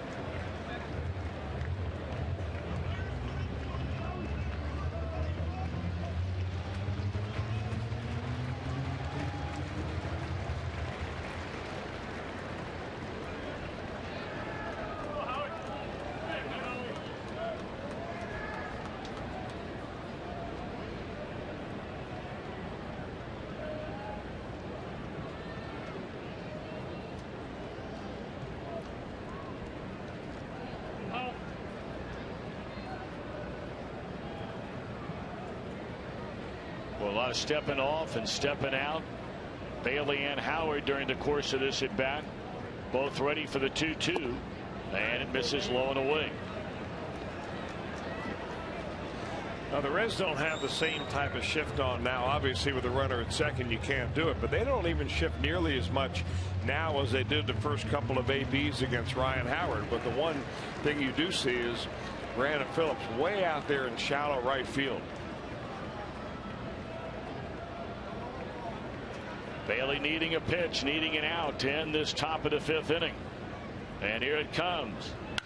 And it looks like he'll get the out from shallow right. Brandon charges, and that will end the inning. A man left. Reds have Frazier, Lutz, and Cozart coming up down a run.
Baseball glove on, travels with us each and every road trip, works virtually every game, is Matt Sigafus. Now up above his right shoulder, a row behind him, his sister just got married over the weekend, and his grandpa sitting behind him there just off to the left-hand shoulder turns 93 years old today. So what a great day at the ballpark. How about that weekend? Now Matt Sigafus, we refer to him all the time in the truck. He's the guy that takes care of all the replays, puts a lot of those little highlight packages together, so when Brandon Phillips goes out and makes 3 or 4 startlingly incredible defensive plays, he's the one who's able to put them all together and show them to you.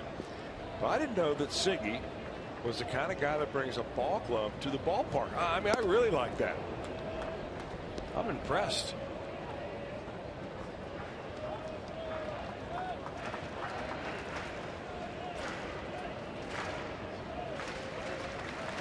Of course, he might have brought it, you know, little boy Jack is somewhere in that group. And that's a nice piece of hitting right there. And Frazier rewarded with a single. 2-strike pitch down and away from him, and enough strength on it. And he's plenty strong to drop one into center field. You know, this is kind of like a half swing day. We've seen so many of these kind of hits today. Rollins has one. Bruce has one. Ryan Howard has one. Now Todd Frazier.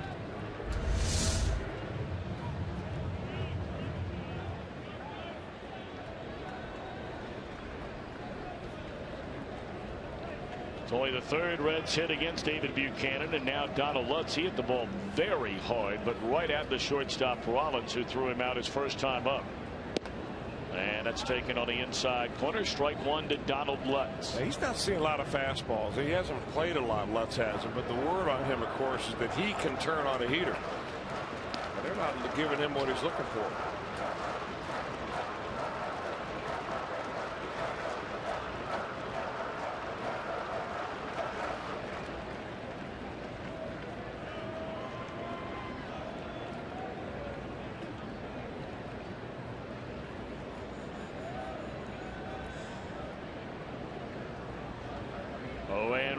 To Donald Lutz. Short lead over there by Frazier, and that one is down and in. You know, that short lead that Frazier takes, he almost like he's in a sprinter's block. Very short lead off the bag, and it's, I think, designed to kind of put the pitcher at ease. Say, well, look at that short lead over there. He's never going to steal with that. But that's when he gets those sneak attacks, stolen bases. Yeah, he has 5 of them in 7 attempts so far this year. Guys like him and Bruce and a couple of others catch off guard. Slow breaking ball, and Lutz waves through it. 1 ball and 2 strikes.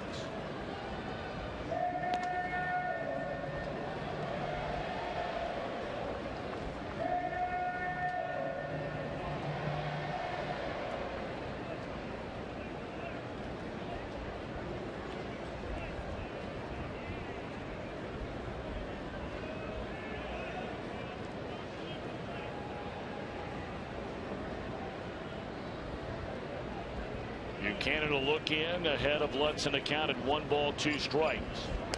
And another breaking ball, and again Lutz way out in front, but this time able to make contact, and he'll have another pitch.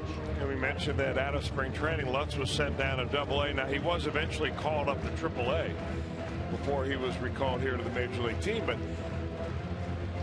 you know what you don't see in AA is a lot of these slow breaking balls. AAA is a place for a lot of veteran players, especially pitchers, they're trying to, you know, resurrect their careers, and you're going to see a lot of really slow off-speed pitches, slider machines. You don't see that in AA. It's where you see all your best arms.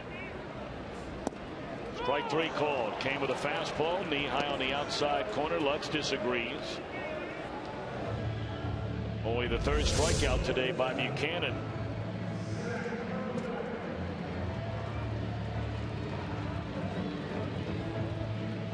See the hold right there by Ruiz. Didn't try to move the glove, didn't try to sell it too much, just kind of held it right there emphatically, and that was maybe what did the trick, getting that strike call. Now they're going to throw over to first.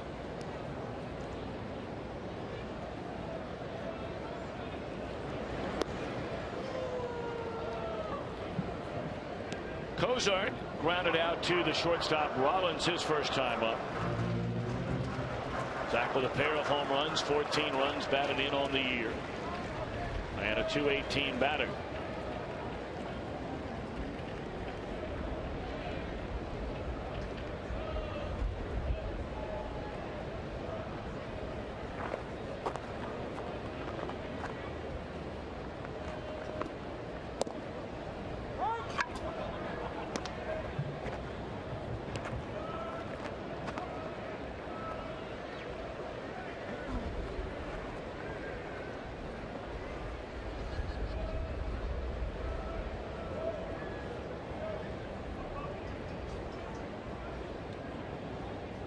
Jim Day is standing by, monitoring the progress of Joey Votto, playing in his first minor league rehab game today for Louisville up in Pawtucket.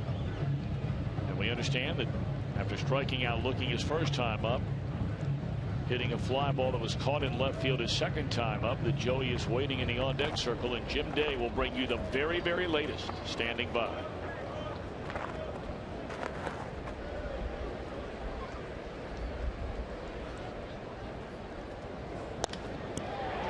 Is a base hit down the right field line into the corner. On his way to third is Frazier. They're going to hold him right there. On a double by Zach Cozart.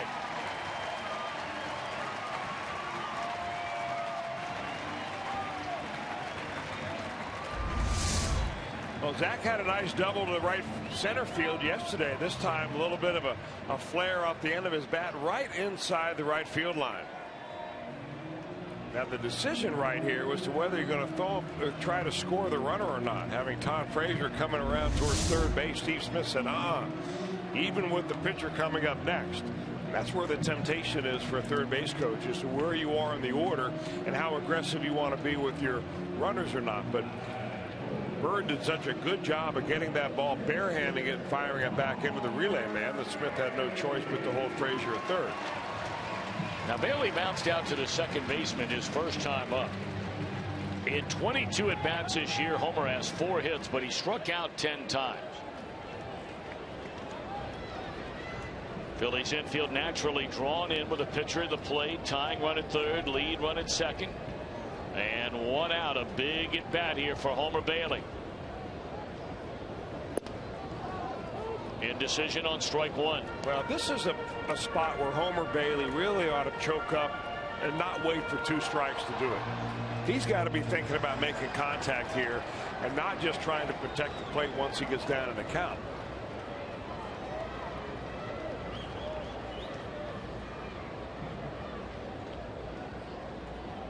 All he's got to do is lift that ball into the outfield, and you know, watch him take batting practice all the time. He's got a pretty good swing.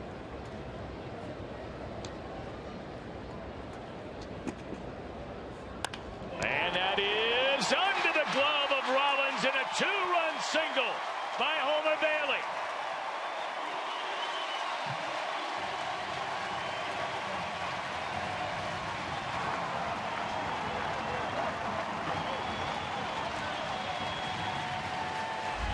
That makes you feel so good as a pitcher when you can help your own cause. Hanging, breaking ball, hits it hard enough to get it by Rollins, and he will drive in 2 with that one.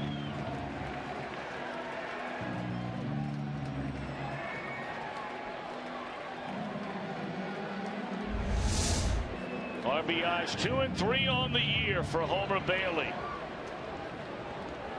Cozart scoring behind Frazier with a go-ahead run, and the Reds a 2-1 advantage. Still only 1 out of the inning, and now we go to the top of the order in Billy Hamilton. Swing and a miss. Boy, if you're thinking about the Reds hits this inning, Frazier a 2-strike, kind of leading out over the plate base hit that goes up the middle, a flare down the right field line by Cozart, and then with the infield in a bounder that would normally be played if the infield's back. But the Reds are getting some breaks here, and you may be sitting at home thinking, finally.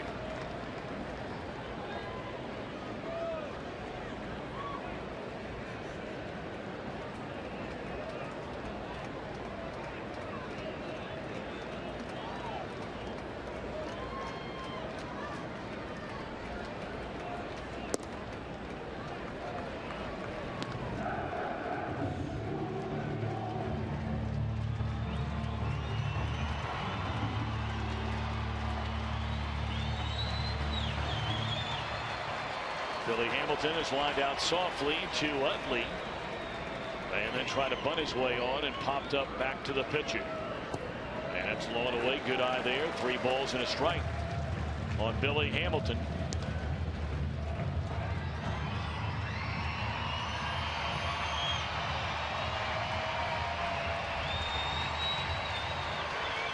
The crowd really came to life on that base hit by Bailey. And now hoping the Reds can add on to the 2 they've scored already here in this bottom of the 5th inning. 3-2 on Billy Hamilton.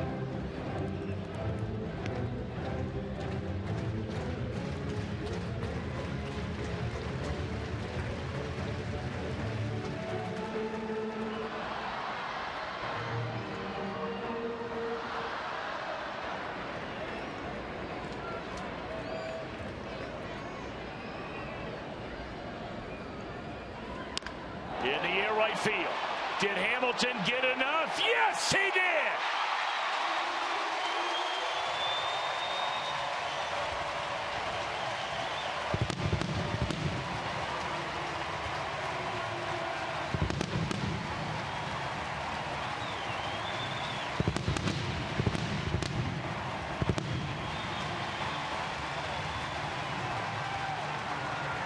Well, look at that smile.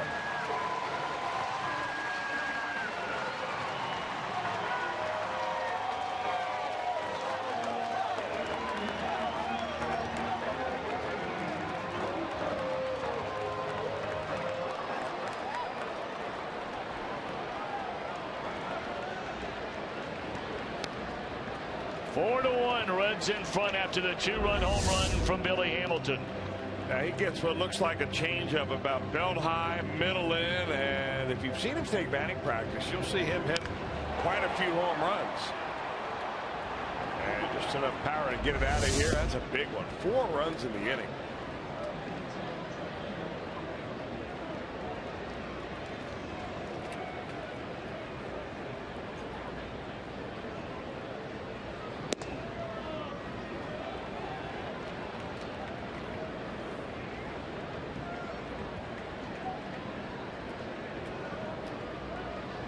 Home run number 2 for Hamilton. He now has 13 runs batted in. And it's 2-2 on Skip Schumaker. 5 batters, 4 hits in the inning. And 4 runs, more importantly.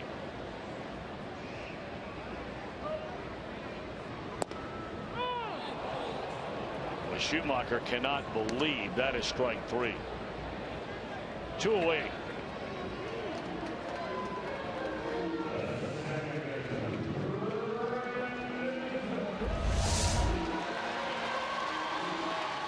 Man, oh man. I mean, I think he was so shocked he didn't know what to say.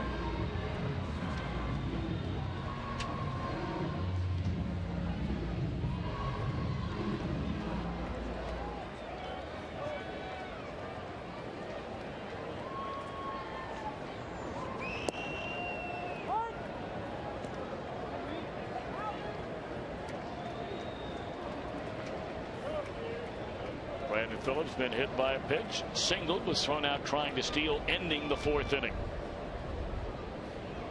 Reds out to a 4-1 lead now for Bailey. Of course, Homer a big part of it. Not only what he's done on the mound, he's allowed the 1 run on just 5 base hits.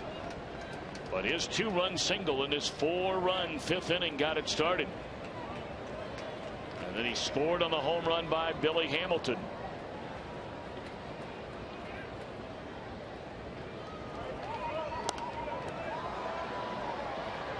Nothing at 2 on Brandon Phillips. Dodgers will be getting started in about an hour and a half from now. They'll be playing out in Denver, Colorado, so they'll get here rather late. Figure that game starts here at 4:10, over by 7:10.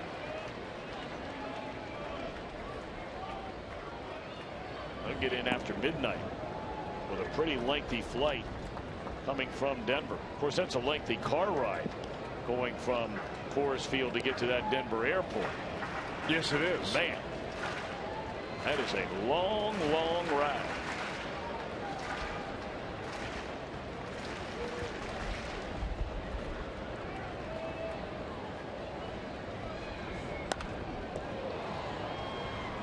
Howard, 2, Buchanan covering, but a big 5th inning for the Reds. Started with a 2-run single by Homer Bailey to give him the lead.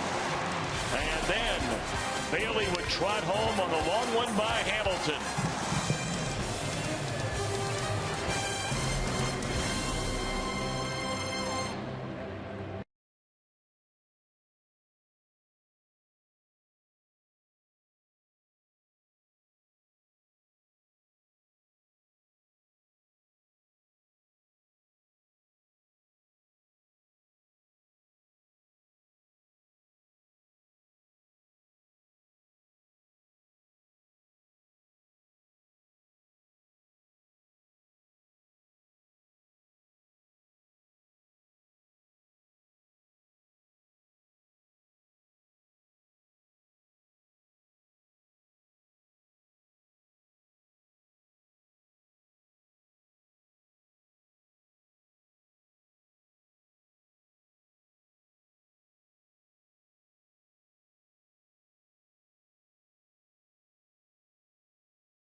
Season with MLB.TV Premium, the #1 live streaming sports service celebrating 12 years. Watch every out-of-market game live in true HD on over 400 devices. Visit Reds.com for details. I'm Jim Day. Billy Hamilton impressive today with the home run, and you heard the guys talk earlier about how much range he has in center field. Now, we got an indication a few years back about how much ground this guy can cover, and it actually happened from the shortstop position. There's no video of it because it happened on one of the minor league games on the backfields in spring training. But here's what happened. Billy Hamilton was playing shortstop. Juan Duran was playing left field. It was a mile-high fly ball into left field. Billy Hamilton saw it the whole way. Juan Duran could not find the ball in the high skies of Arizona. So when Billy realized that, he put the burners on and went out there in left field and actually caught the ball near the warning track. It is the most amazing thing I've ever seen on a baseball field, an indication early that he has the speed to cover ground and can certainly judge a fly ball. That's an incredible story. It was unbelievable. I mean, me and Rob Butcher just sat there with their jaws to the ground like that just happened. A shortstop going out to get a ball on the warning track. Wow. You can watch baseball for 70 years. And you'll never see that play. I've never seen it. You ever seen it? Never seen it. No. I wish I was there to have seen it. Well, that's what makes Jim Day a baseball guy. Down there in spring training and able to check out Billy Hamilton. Of course, made the conversion from shortstop to center field, and we've seen him go get him this year. There is no doubt in my mind that if Billy Hamilton hits well enough to stay in the big leagues for a long time, he will own that Gold Glove as an outfielder. Every year. He's that good already. What would you say the number would be? Hits well enough. I don't know. It really all depends moving forward on, where he's going to bat in the lineup. I mean, on this particular team right here and right now, he's batting leadoff after they lost Shin-Soo Choo. Does that mean he'll bat there forever? I don't know. I think ideally they'd love to get his batting average and on-base percentage to a point in time as Bailey fans Marlon Byrd to begin this top of the 6th inning with a 4-1 lead. Maybe the best fastball of the day right here for Homer Bailey against his one main nemesis, and that'll make that strikeout our flamethrower. Brought to you by Cholula Hot Sauce at 97.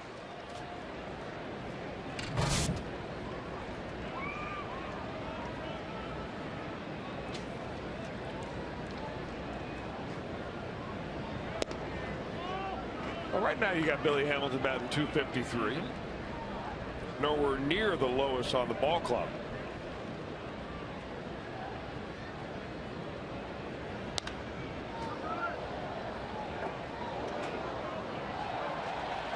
Back to the regulars on this team, only Frazier and Mesoraco, Brandon Phillips.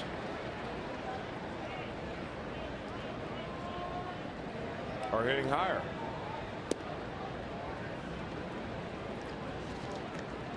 And of course, it's even more impressive what Hamilton has done if you could just take away the first week and a half, almost 2 weeks of the year, which obviously you can't.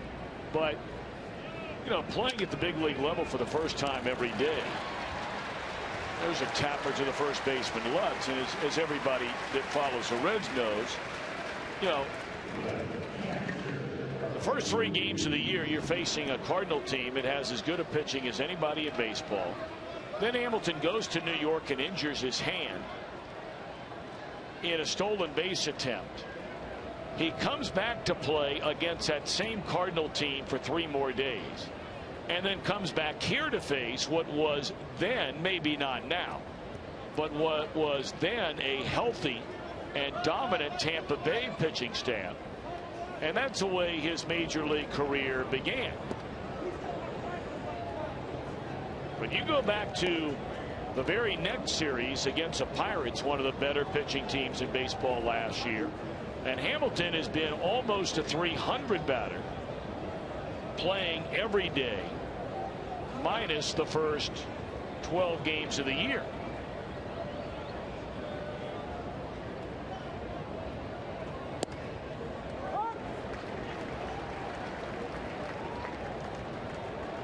First 2 retired by Homer Bailey here in the Philadelphia 6th inning, and Carlos Ruiz about it. Jim Day standing by with a Joey Votto update. Yes, Jim, how about it? Tom, his 3rd at bat, and Joey Votto singles on a ground ball to center field. So he's 1 for 3. What the heck? Get him up here. You know, Jim, I think, if I'm not mistaken, that is the first hit that the Louisville Bats have this afternoon in Pawtucket. Indeed it is. They are losing 2-0, top of the 7th. That is the first hit of the day, so they're off the hook on a no-no. And Brian Price has said he was going to play 5 to 6 innings. They're in the top of the 7th, so who knows, that could be his last AB. We'll keep you updated. Wonder when that last flight out of Pawtucket is. You can get from Boston to Cincinnati tonight. Well, it's only about 30 miles from Pawtucket to Boston. Yeah, you can get there tonight. I've had to make that flight. If not, about 6A tomorrow. I've been on that one. 6A. Coming home to play the Dodgers.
Their sacrifice and service by hosting Military Appreciation Days right here at the ballpark, presented by GovX.com. If you buy 2 or more Military Appreciation Days and receive an exclusive Reds Challenge coin, plus every package purchased, the Reds will donate $4 to the USO. So join us for the next Military Appreciation Day. That'll be on June the 11th. That's coming up during the Dodgers series. For more information, visit Reds.com/military. Reds always doing such great work in remembering those who have, are, or will serve our country. Jay Bruce trying to bunt his way on and rolls over at foul. He's tried that a couple of times in this series, and both times fouled it off. Why not? I mean, they're giving him a single. I mean, all he's got to do is bunt it out in this area right here. But that doesn't mean you run out of the batter's box while you're bunting.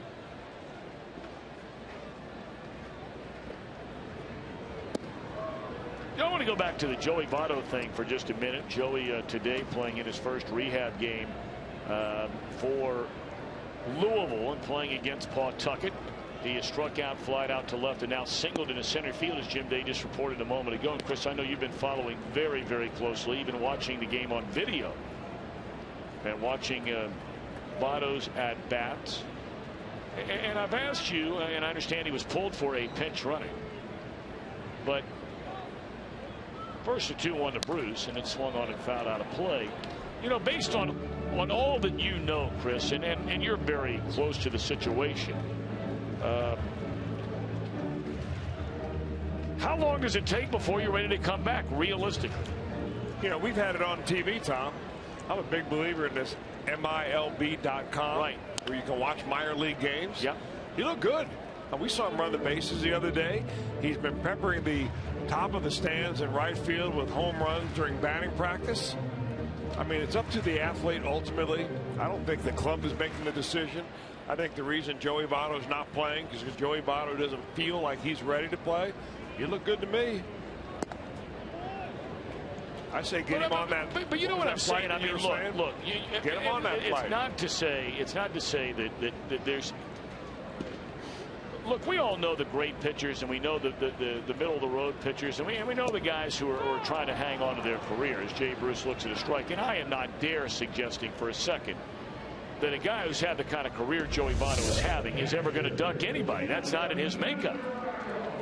But, you know, do you want to get maybe 3 or 4 games, number of pitches you can see, and then maybe come up against a more, say, familiar foe, for lack of a better term? But you and I think both agree that his contribution, while even if it's less than 100% health-wise, is one that is better than anybody they have playing over there, maybe at 75 or 80%. I agree with that. I think you're facing major league pitchers. You're making major league, pitchers. You're not selecting who you want to face and who you don't. So I think what you're saying is that, well, the Dodgers are coming into town, and he may not know those pitchers as well as, say, the Milwaukee Brewers that are going to see next weekend. But, if you're ready to play, come up and play. The ball club needs you. And I am of the opinion, I agree wholeheartedly with you, that Joey Votto at 80% or 70% is better than probably who you're running out there at 100%. But he's got to be able to tell himself and the ball club that he can play. And that's the bottom line. Jim Day? You guys are talking about the batting practice a couple days ago. He put on an absolute show. He hit one over the Budweiser bow tie bar out there. I saw it. Over and clear out of the stadium. It had to be 450 feet. Yep.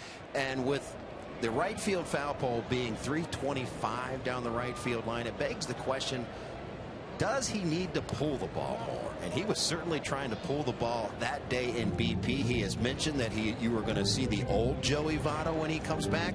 Perhaps that's part of what he means. Well, if he can hit it over the bow tie bar, I say the sooner the better.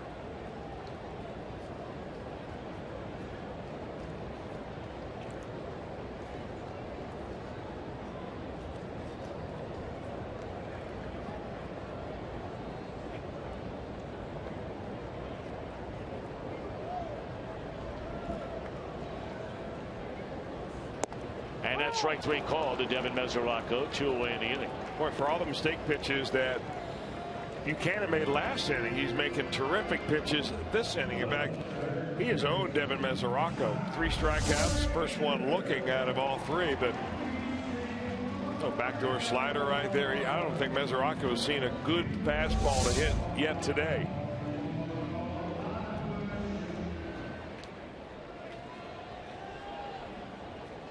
So 2 down for Todd Frazier.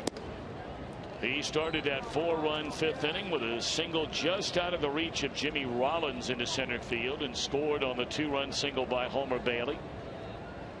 Reds with a 4-1 lead batting here in the 6th inning.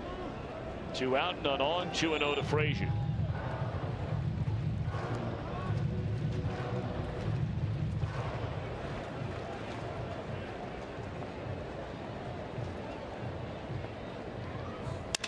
Broken bat. Rollins will throw him out. Good play by Rollins. He still has a very strong arm. We're on our way to the 7th. Bailey and the Reds in front of the Phillies. 4-1.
Summary bring you up to date on what's going on. Phillies got on the board in the 3rd inning after a stolen base of 3rd by Ben Revere. He would trot home on the fly ball by Utley. 1-0 Phillies. Reds were shut out on 2 hits until the 5th inning. Single and a double by Frazier and Cozart. They would score on a single by Homer Bailey, giving the Reds a 2-1 lead. And then Billy Hamilton, the very next batter, to the front row and right field. A 4-run 5th inning for the Redlegs.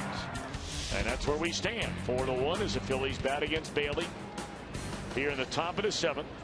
And the 91st pitch of the game by Homer is up and away, ball 1. Yeah, you got to figure. I mean, Homer's really been throwing the ball well. Been a little bit deliberate out there. He's up to 91 pitches, but got to figure he could give the Reds maybe a couple more innings, 1 at least. And pitch a 7th inning, then turn it over to a very capable back end of the bullpen.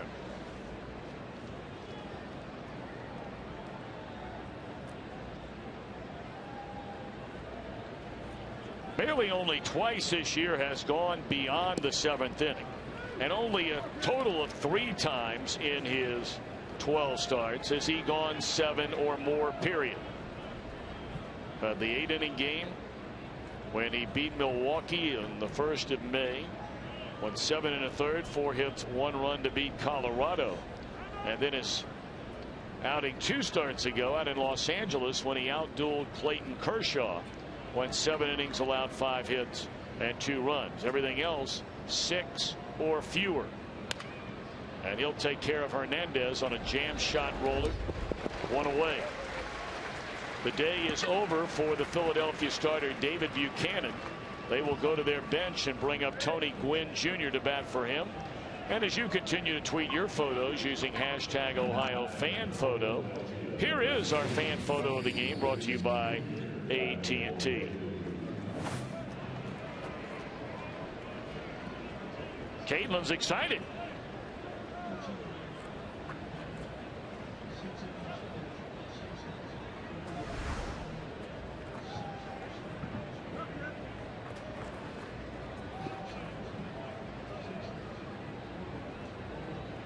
So Buchanan, not a bad outing. Gives him 6 innings, allows 6 hits, 4 runs. Struck out 6 batters. Did not walk a batter. He did hit a batter. It's not a bad outing for a guy making his 4th big league start. Wynn takes low, 1 ball and 1 strike. Well, if you're David Buchanan, though, you're thinking about the one guy that got you for a 2-run single who's on the mound. And you're thinking, how can I let the opposing pitcher get a base hit right there? Even though the infield was in, how do I have him hang a breaking ball? You know, make a regular player beat you. So really what happened with Buchanan is that 2 unlikely things happened to him. Number one, he gave up a 2-run base hit to the opposing pitcher, and he gave up a home run out of the ballpark to Billy Hamilton, which you don't really expect to happen. Meanwhile, Homer Bailey's just kind of grinding it out, taking care of business.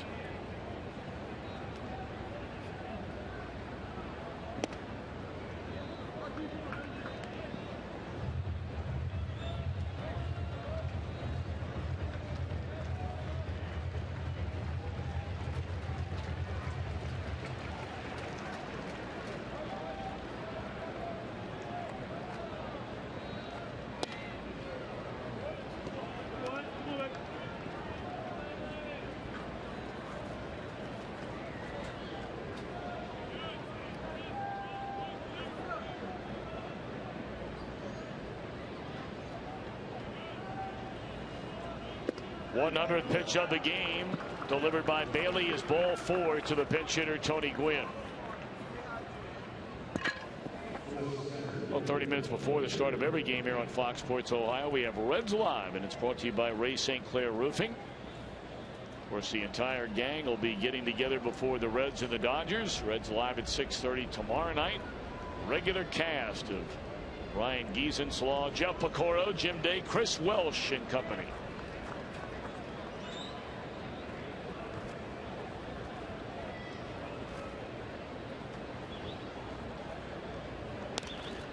Found out a play by Revere. Now Bailey walked Revere in the first inning, allowed a single. He stole third and scored the only Phillies run of the game in the third, and then finally retired him on a ground ball to Todd Frazier in the 5th.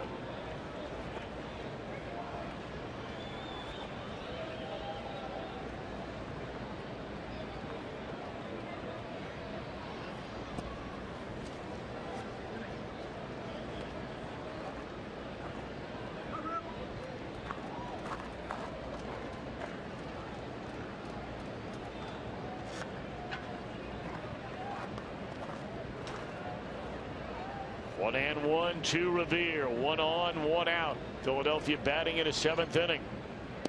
Good breaking ball there to get ahead.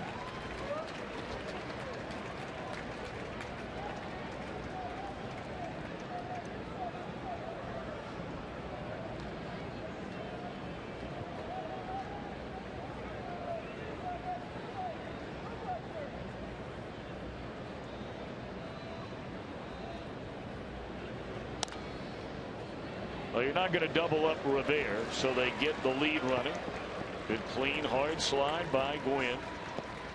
Second out of the inning, and Jimmy Rollins making his way to the plate.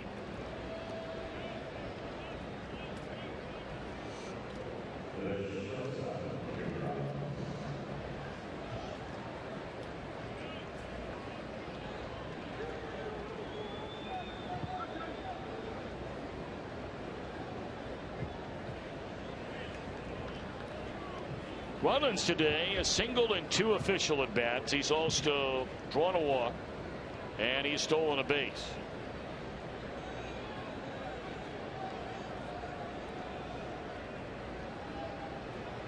Keep an eye on Rivera over there. Already has a steal, and even with his team down by 3, heart of the order coming up, you wonder, would they have him take off with 2 outs in the inning? So the Reds bullpen active for the first time today.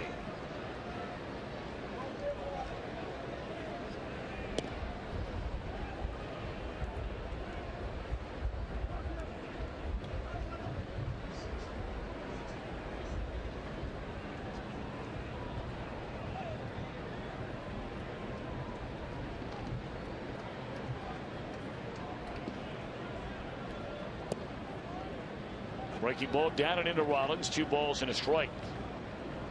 Pirates and the Brewers scoreless at the end of 5. That game at PNC Park in Pittsburgh. Cardinals still a 5-0 shutout lead. Bottom of the 7th in Toronto. Boy, in Oakland, man, they just keep rolling. 7-0 beating Baltimore in the 4th inning. This should end the Philadelphia 7th, and it will. So Bailey, 7 strong innings here today, allows a run on 5 hits. Is his afternoon over? We'll know shortly. We know right now. We keep it here as we do every Sunday for the singing of God Bless America.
Thursday, June the 12th. Come on down to the ballpark. Catch some baseball action and have lunch for only $15. Take advantage of the Paycor Business Day special and buy a Reds ticket and receive $10 in concession credits. Good for food, beverage, merchandise, you name it. For more information, visit Reds.com/skipwork. That'll be 12:35 on Thursday. Well, Homer Bailey down there visiting with Brian Price, his former pitching coach, now manager Jay Bell, in on the conversation.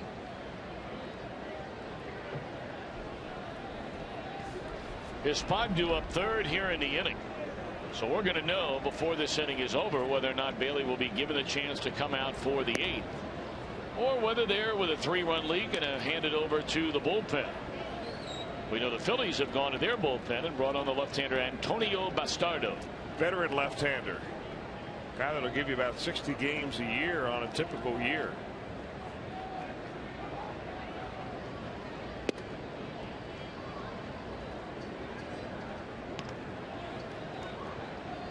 Reds batting here in the bottom half of the 7th inning with a 4-1 lead, trying to win the final 2 games of this series after getting shut out by Cole Hamels on Friday night.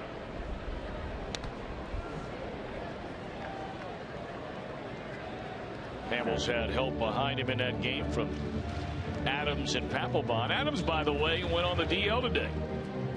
Yeah, his shoulder just not, I guess, surgically repaired last year in July, and he's come back and not been able to withstand the rigors of pitching out of the bullpen for him, and they're really worried about it. They thought that he might be a guy that they could trade right before the deadline and get something for if they decide to go in that direction, and they're trending that way right now.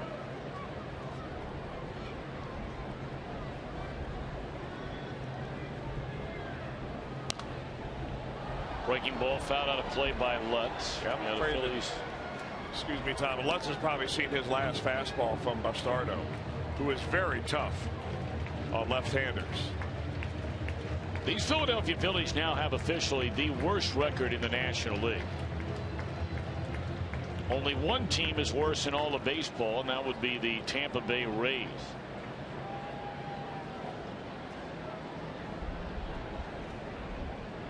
Two and two on Lutz off the inside corner. The Cubs percentage points better than Philadelphia. Arizona percentage points better than Philadelphia. But because their division, as far as a leader only being 4 games over 500, they're 10 games under and only 7 games behind. Got a fastball there and fouls it out of play.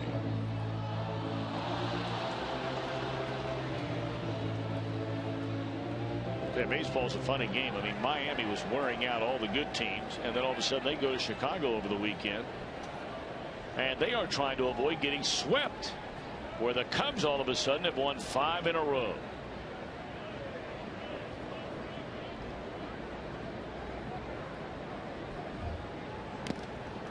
Up and in, and that foul tipped into the mitt of Ruiz for out number 1 in the Reds' 7th.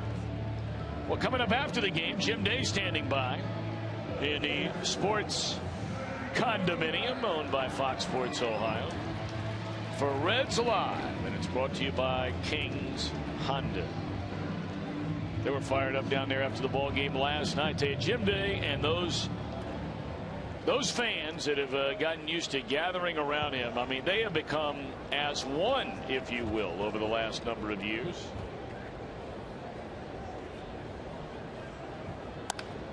Right back to the mound, and we know the decision on.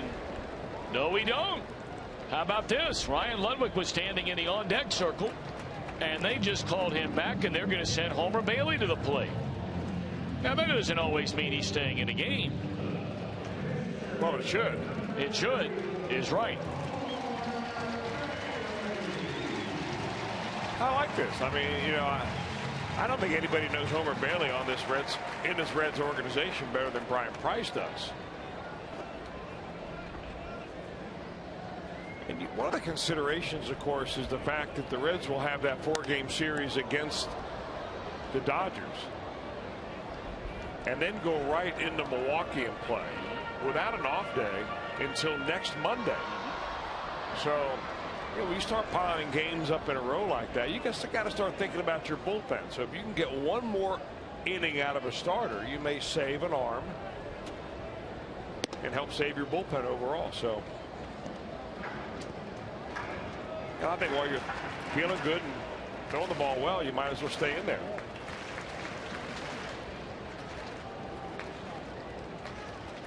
Yeah, I think it's very exciting as you start to look ahead to Milwaukee. And again, Chris, another situation that you and Jim Day have been all over is the Leto saying if indeed he does get to where they want him to be tomorrow, that start for Louisville in Pawtucket. Conceivable that he's on the hill against the division leading Brewers on Saturday night in Milwaukee. Now, how exciting is that? I like that too. So does he.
And Jim Day back with you, and perhaps you've noticed the guys in the pregame show and us during the game here wearing these pins right here, and it's part of Bud Selig's Major League Baseball initiative to play Sun Smart. Bud Selig, the commissioner himself, a melanoma survivor, and he wants to spread the word through messages about skin cancer prevention and dedication through the Play Sun Smart program. For more information, you can log on to playsunsmart.org. But Tom Brenneman, I know this is near and dear to your heart as well as mine. I've had a few things cut off me as well, but it's all about getting those regular checkups from your doctor, and particularly a certified dermatologist. There is no doubt about it. I mean, I'm the dummy who was living in Arizona and played the charity golf tournament where you played 100 holes of golf in a day. 100 holes in one day. And didn't put on sunscreen. Now, I mean, you can't be dumber than that. It's impossible. And the next thing you know, you're getting stuff cut off of you, and it is no fun. Just take a few minutes. Nobody knows more about that stuff than the moms out there. I mean, the moms are the best in the world, making sure the real little ones are covered up with a sunscreen. Take an extra 5 minutes and put it on yourself.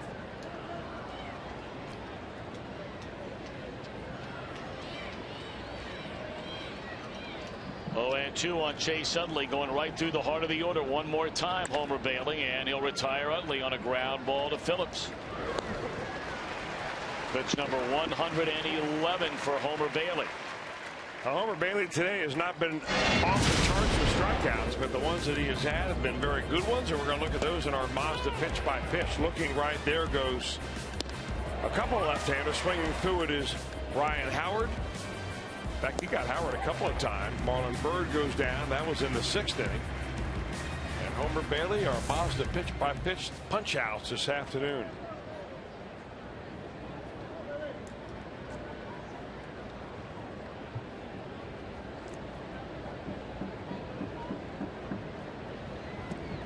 Check swing and a miss by Ryan Howard. 1 run, 5 hits allowed by Bailey. He has not given up a base hit since the 3rd batter in the 4th inning. That was a single by Carlos Ruiz on a hit and run. Only allowed 2 base runners since then. A walk to Rollins in the 5th and a walk to the pinch hitter Gwynn in the 7th inning. Bailey is fanned 6, walked 3, allowed the 1 run on 5 hits.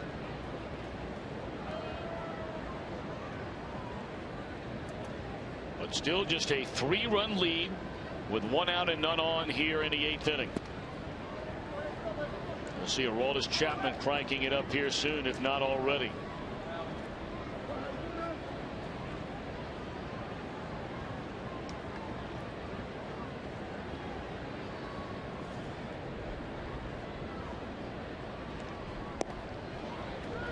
Two and 2 to Howard.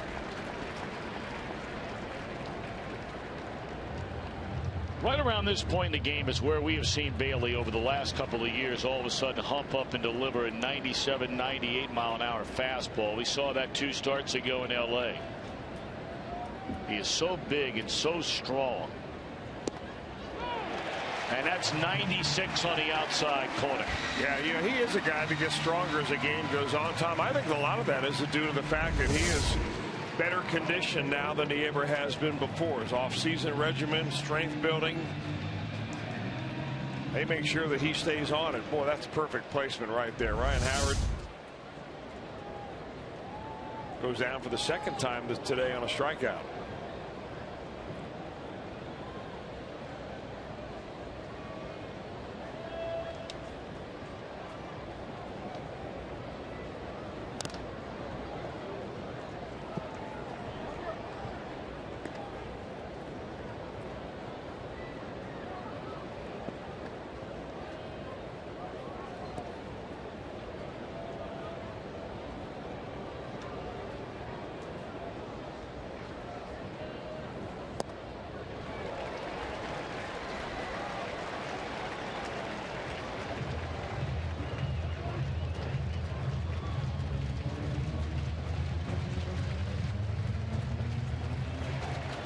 Marlon Bird 0 for 3, a pair of groundouts, and a strikeout swinging. 0-2 pitch. There's 97 from Bailey. That's what we just referred to a moment ago. His last 3 fastballs in that outing at Dodger Stadium when he beat Clayton Kershaw. The last 3 fastballs he threw in the 7th inning were 98. All right, so if you did not have the pitch count or the radar gun, just judging by a hitter's reaction to the fastball, would you even think about taking him out? No. That one dumped into right field. Threw him an off-speed pitch there. Curious. And the 120 pitches now thrown by Bailey, the highest by a Reds pitcher this year. Cueto's the only pitcher to go past 112.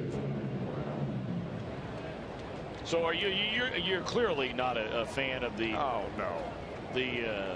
pitch counts? I don't, you know, a lot of people say, well, it leads to the arm injuries, and I think that's one thing that they have almost exonerated, that unless it's an excessively high pitch count.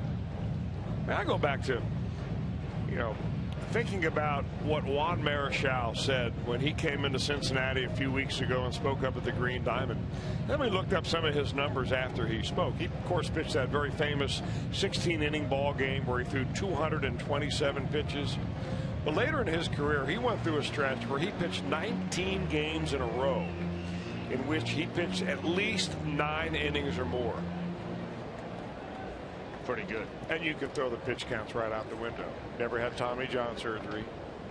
Didn't have it back then, even if he wanted it, and he didn't need it. So I'm not a big proponent of the pitch count. When you're 16 years old, yes. Not when you're 28. 8 strong innings today from Homer Bailey. He has a 4-1 lead.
Reds coming to bat here in the bottom half of the 8th inning with a 4-1 lead over the Philadelphia Phillies. Reds will have a top of the order, and once more to be Antonio Bastardo on the mound for the Phillies. He went through a 1-2-3 7th inning.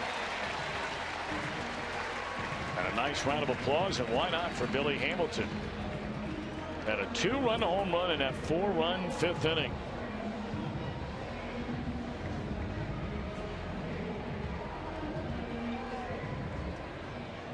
Hamilton to be followed by Schumacher and then Brandon Phillips.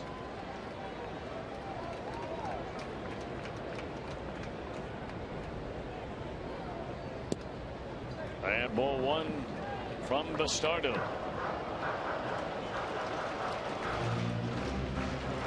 Hey, now Billy is a really better right-handed hitter, more power anyway, right-handed to left-handed. Chance here to see him go deep from both sides.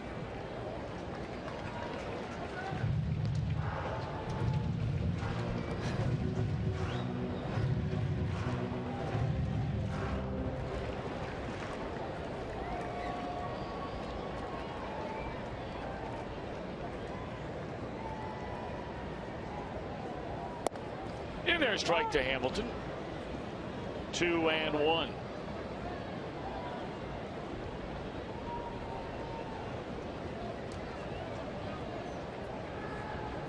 Reds right back here tomorrow night, 1st of 4 against the Los Angeles Dodgers. Reds dropped 2 out of 3 out in LA. Homer Bailey beating Clayton Kershaw in the final game of that 3-game series, and we will not see Kershaw, the only member of the Dodgers starting rotation that will not pitch in the 4-game series. Catch a break there, even though the Reds beat him last time they matched up with him. Of course, it was Bailey that outpitched him.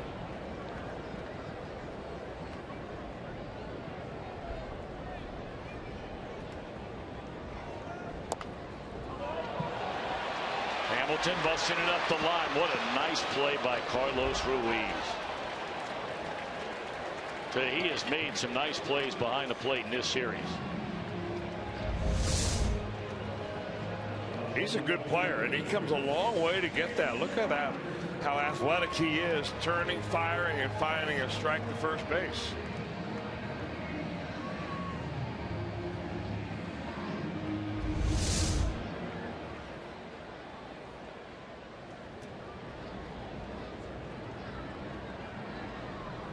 Now Schumacher 0 for 3 in the game. Milwaukee has scored a run in the top of the 7th inning and a 1-0 lead over the Pirates.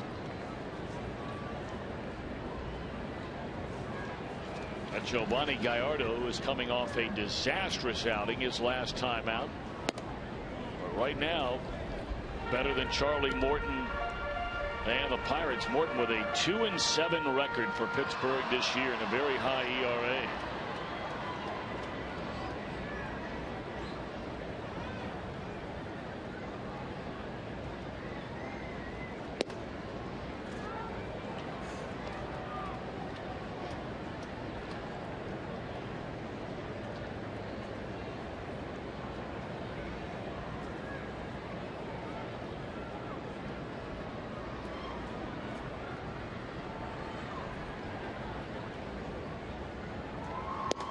Swing and a miss, 2-2.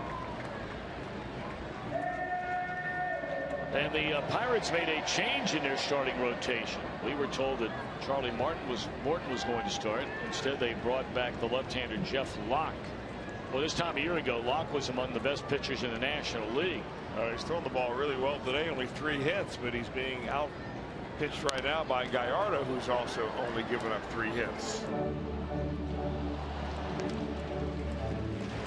Well, the wheels just fell off the season for Jeff Locke, and I mean, it happened right now. National League All-Star a year ago, came rolling in here right after the All-Star break with an ERA in the very low 2s. When all was said and done, he was back in the minor leagues and left off the postseason roster.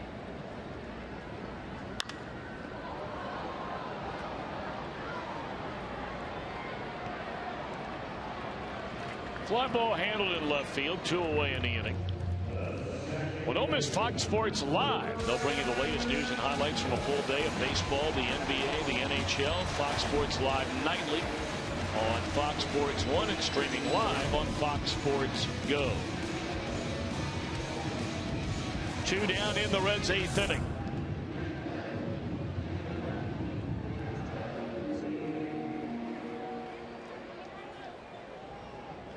Now Brandon Phillips, 1 out of 2, has been hit by a pitch single, been thrown out stealing, and tapped out to Howard his last time up. Phillies will have the latter third in their batting order, Ruiz, Hernandez, and a pinch hitter in the 9th inning. And probably safe to guess that in a save situation, Aroldis Chapman will come on to begin the 9th.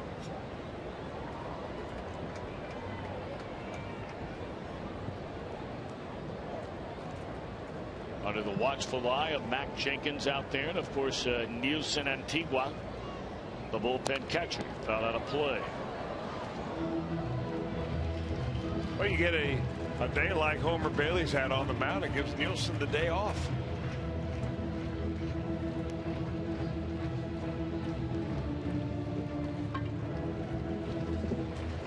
And we like that.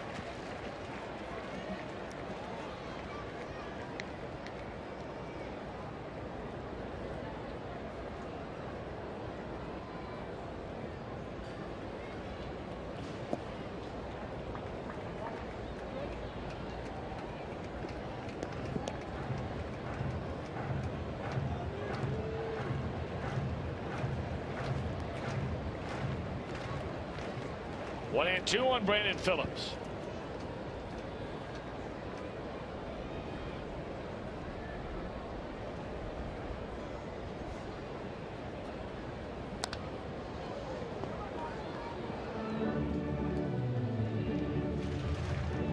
A little better than 30,000. 30,222 in attendance today. And still 4 more games to go on the homestand. And the Reds are gone for really the better part of almost 3 full weeks, with only 3 games to be played at Great American Ballpark. Go to Milwaukee and Pittsburgh beginning Friday after the 4 against the Dodgers. Come back home for the 3 against Toronto. Then play 3 against the Cubs in Chicago, 4 against the Giants out west, followed by 3 in San Diego. They won't be back home again to play until July.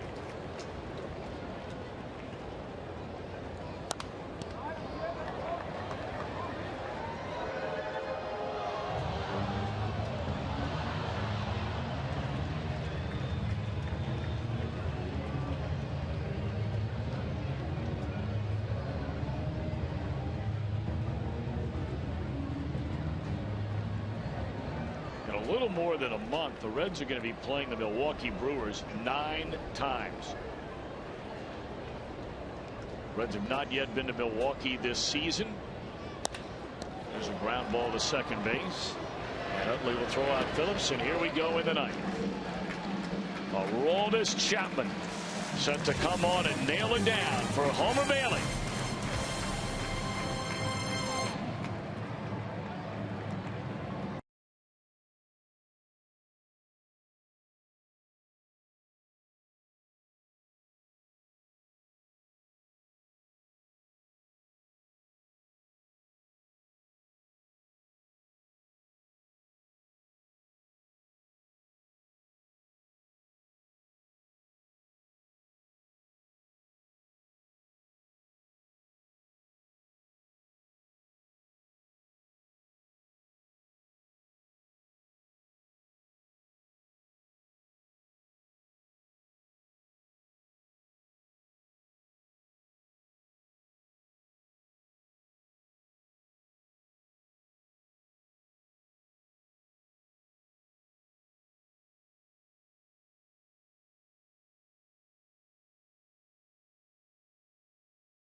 line drive scalded by Utley.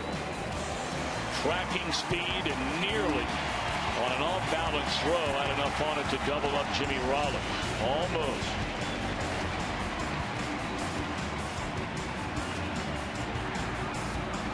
So we know that the day is over for Homer Bailey. 8 innings, 5 hits, fans 7. Walks 3, allows 1 run, and now taking over on the mound. If you go back over his last 9 innings pitched, Aroldis Chapman has allowed 2 hits and a run. In 9 full innings, has faced 2 batters over the minimum, and of the 29 he has faced, he has struck out 14. Well, those are typical Aroldis Chapman numbers when he throws strikes, and he has been doing that. And not only strikes at the fastball either. Chapman has thrown strikes with his slider and with his new pitch he's broken out for the first time this year anyway, for a couple of years, is his changeup. He has thrown 135 fastballs this year, and the average velocity on all of those is exactly 100.9 miles per hour. Average. That'll bring the average down there. Maybe just not loose yet at 98. Chapman had a 1-2-3 inning in the 9th here yesterday, picking up his 8th save of the year, gunning today for number 9 and 10 chances.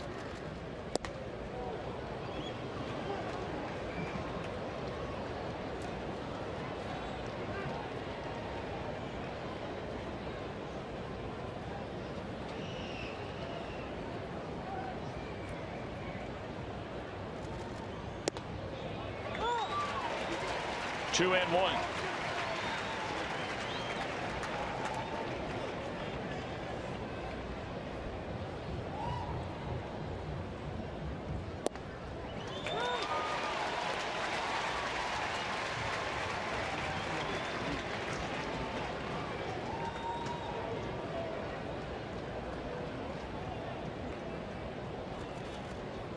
See you later. And that one hung up a little bit, but you don't have a whole lot of time to decide. You know, with a lot of pitchers, it's the break of the slider that gets the hitter out. With Chapman, it's a change in speed. His arm comes through just as hard, so you're geared up for a heater. And you simply swing through it. Now Cesar Hernandez with 1 out and nobody on. Reds with a 3-run lead in the 9th. And that one at 99 miles per hour, the hardest one he has thrown yet today. Really the same part of the order Chapman faced yesterday when he got that 3-inning save in a 1-run ball game. He faced 8, 9, and 1 yesterday. Here he's got 7, 8, and 9.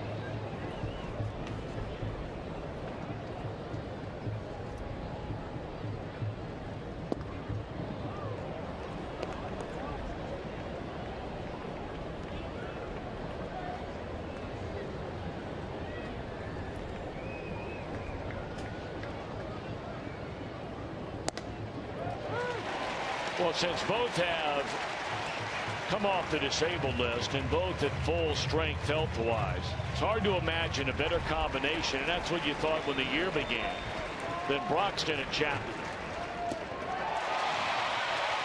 Back-to-back strikeouts to begin the Philadelphia 9th inning.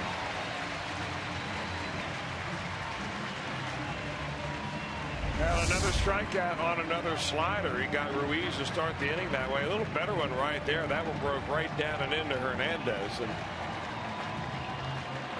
I mean, it's just unhittable stuff.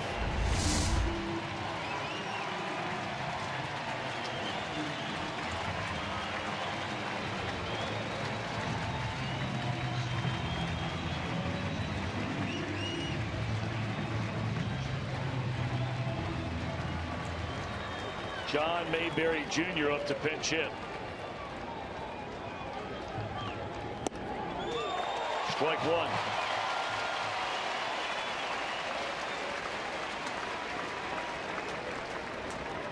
Homer Bailey delivers a big-time performance here today. Allows 5 hits. The last one coming in the 4th inning. Well, I beg your pardon. Bird had that single in the 8th. But only 5 hits he allowed in the game. Struck out 7, walked 3. And Bailey an out away from going to 7-3 on the year.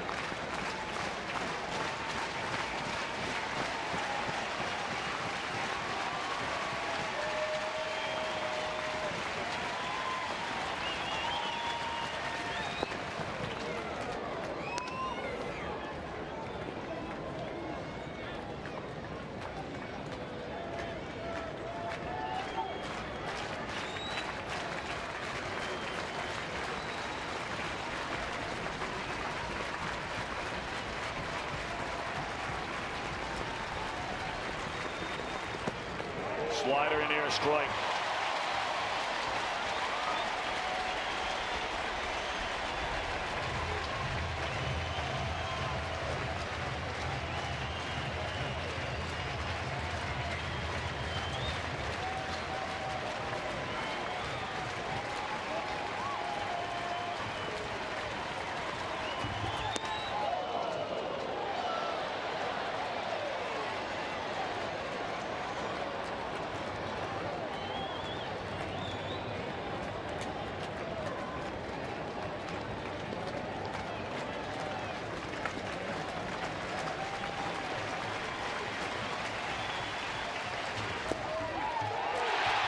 Do it. Chapman fans aside in the 9th inning.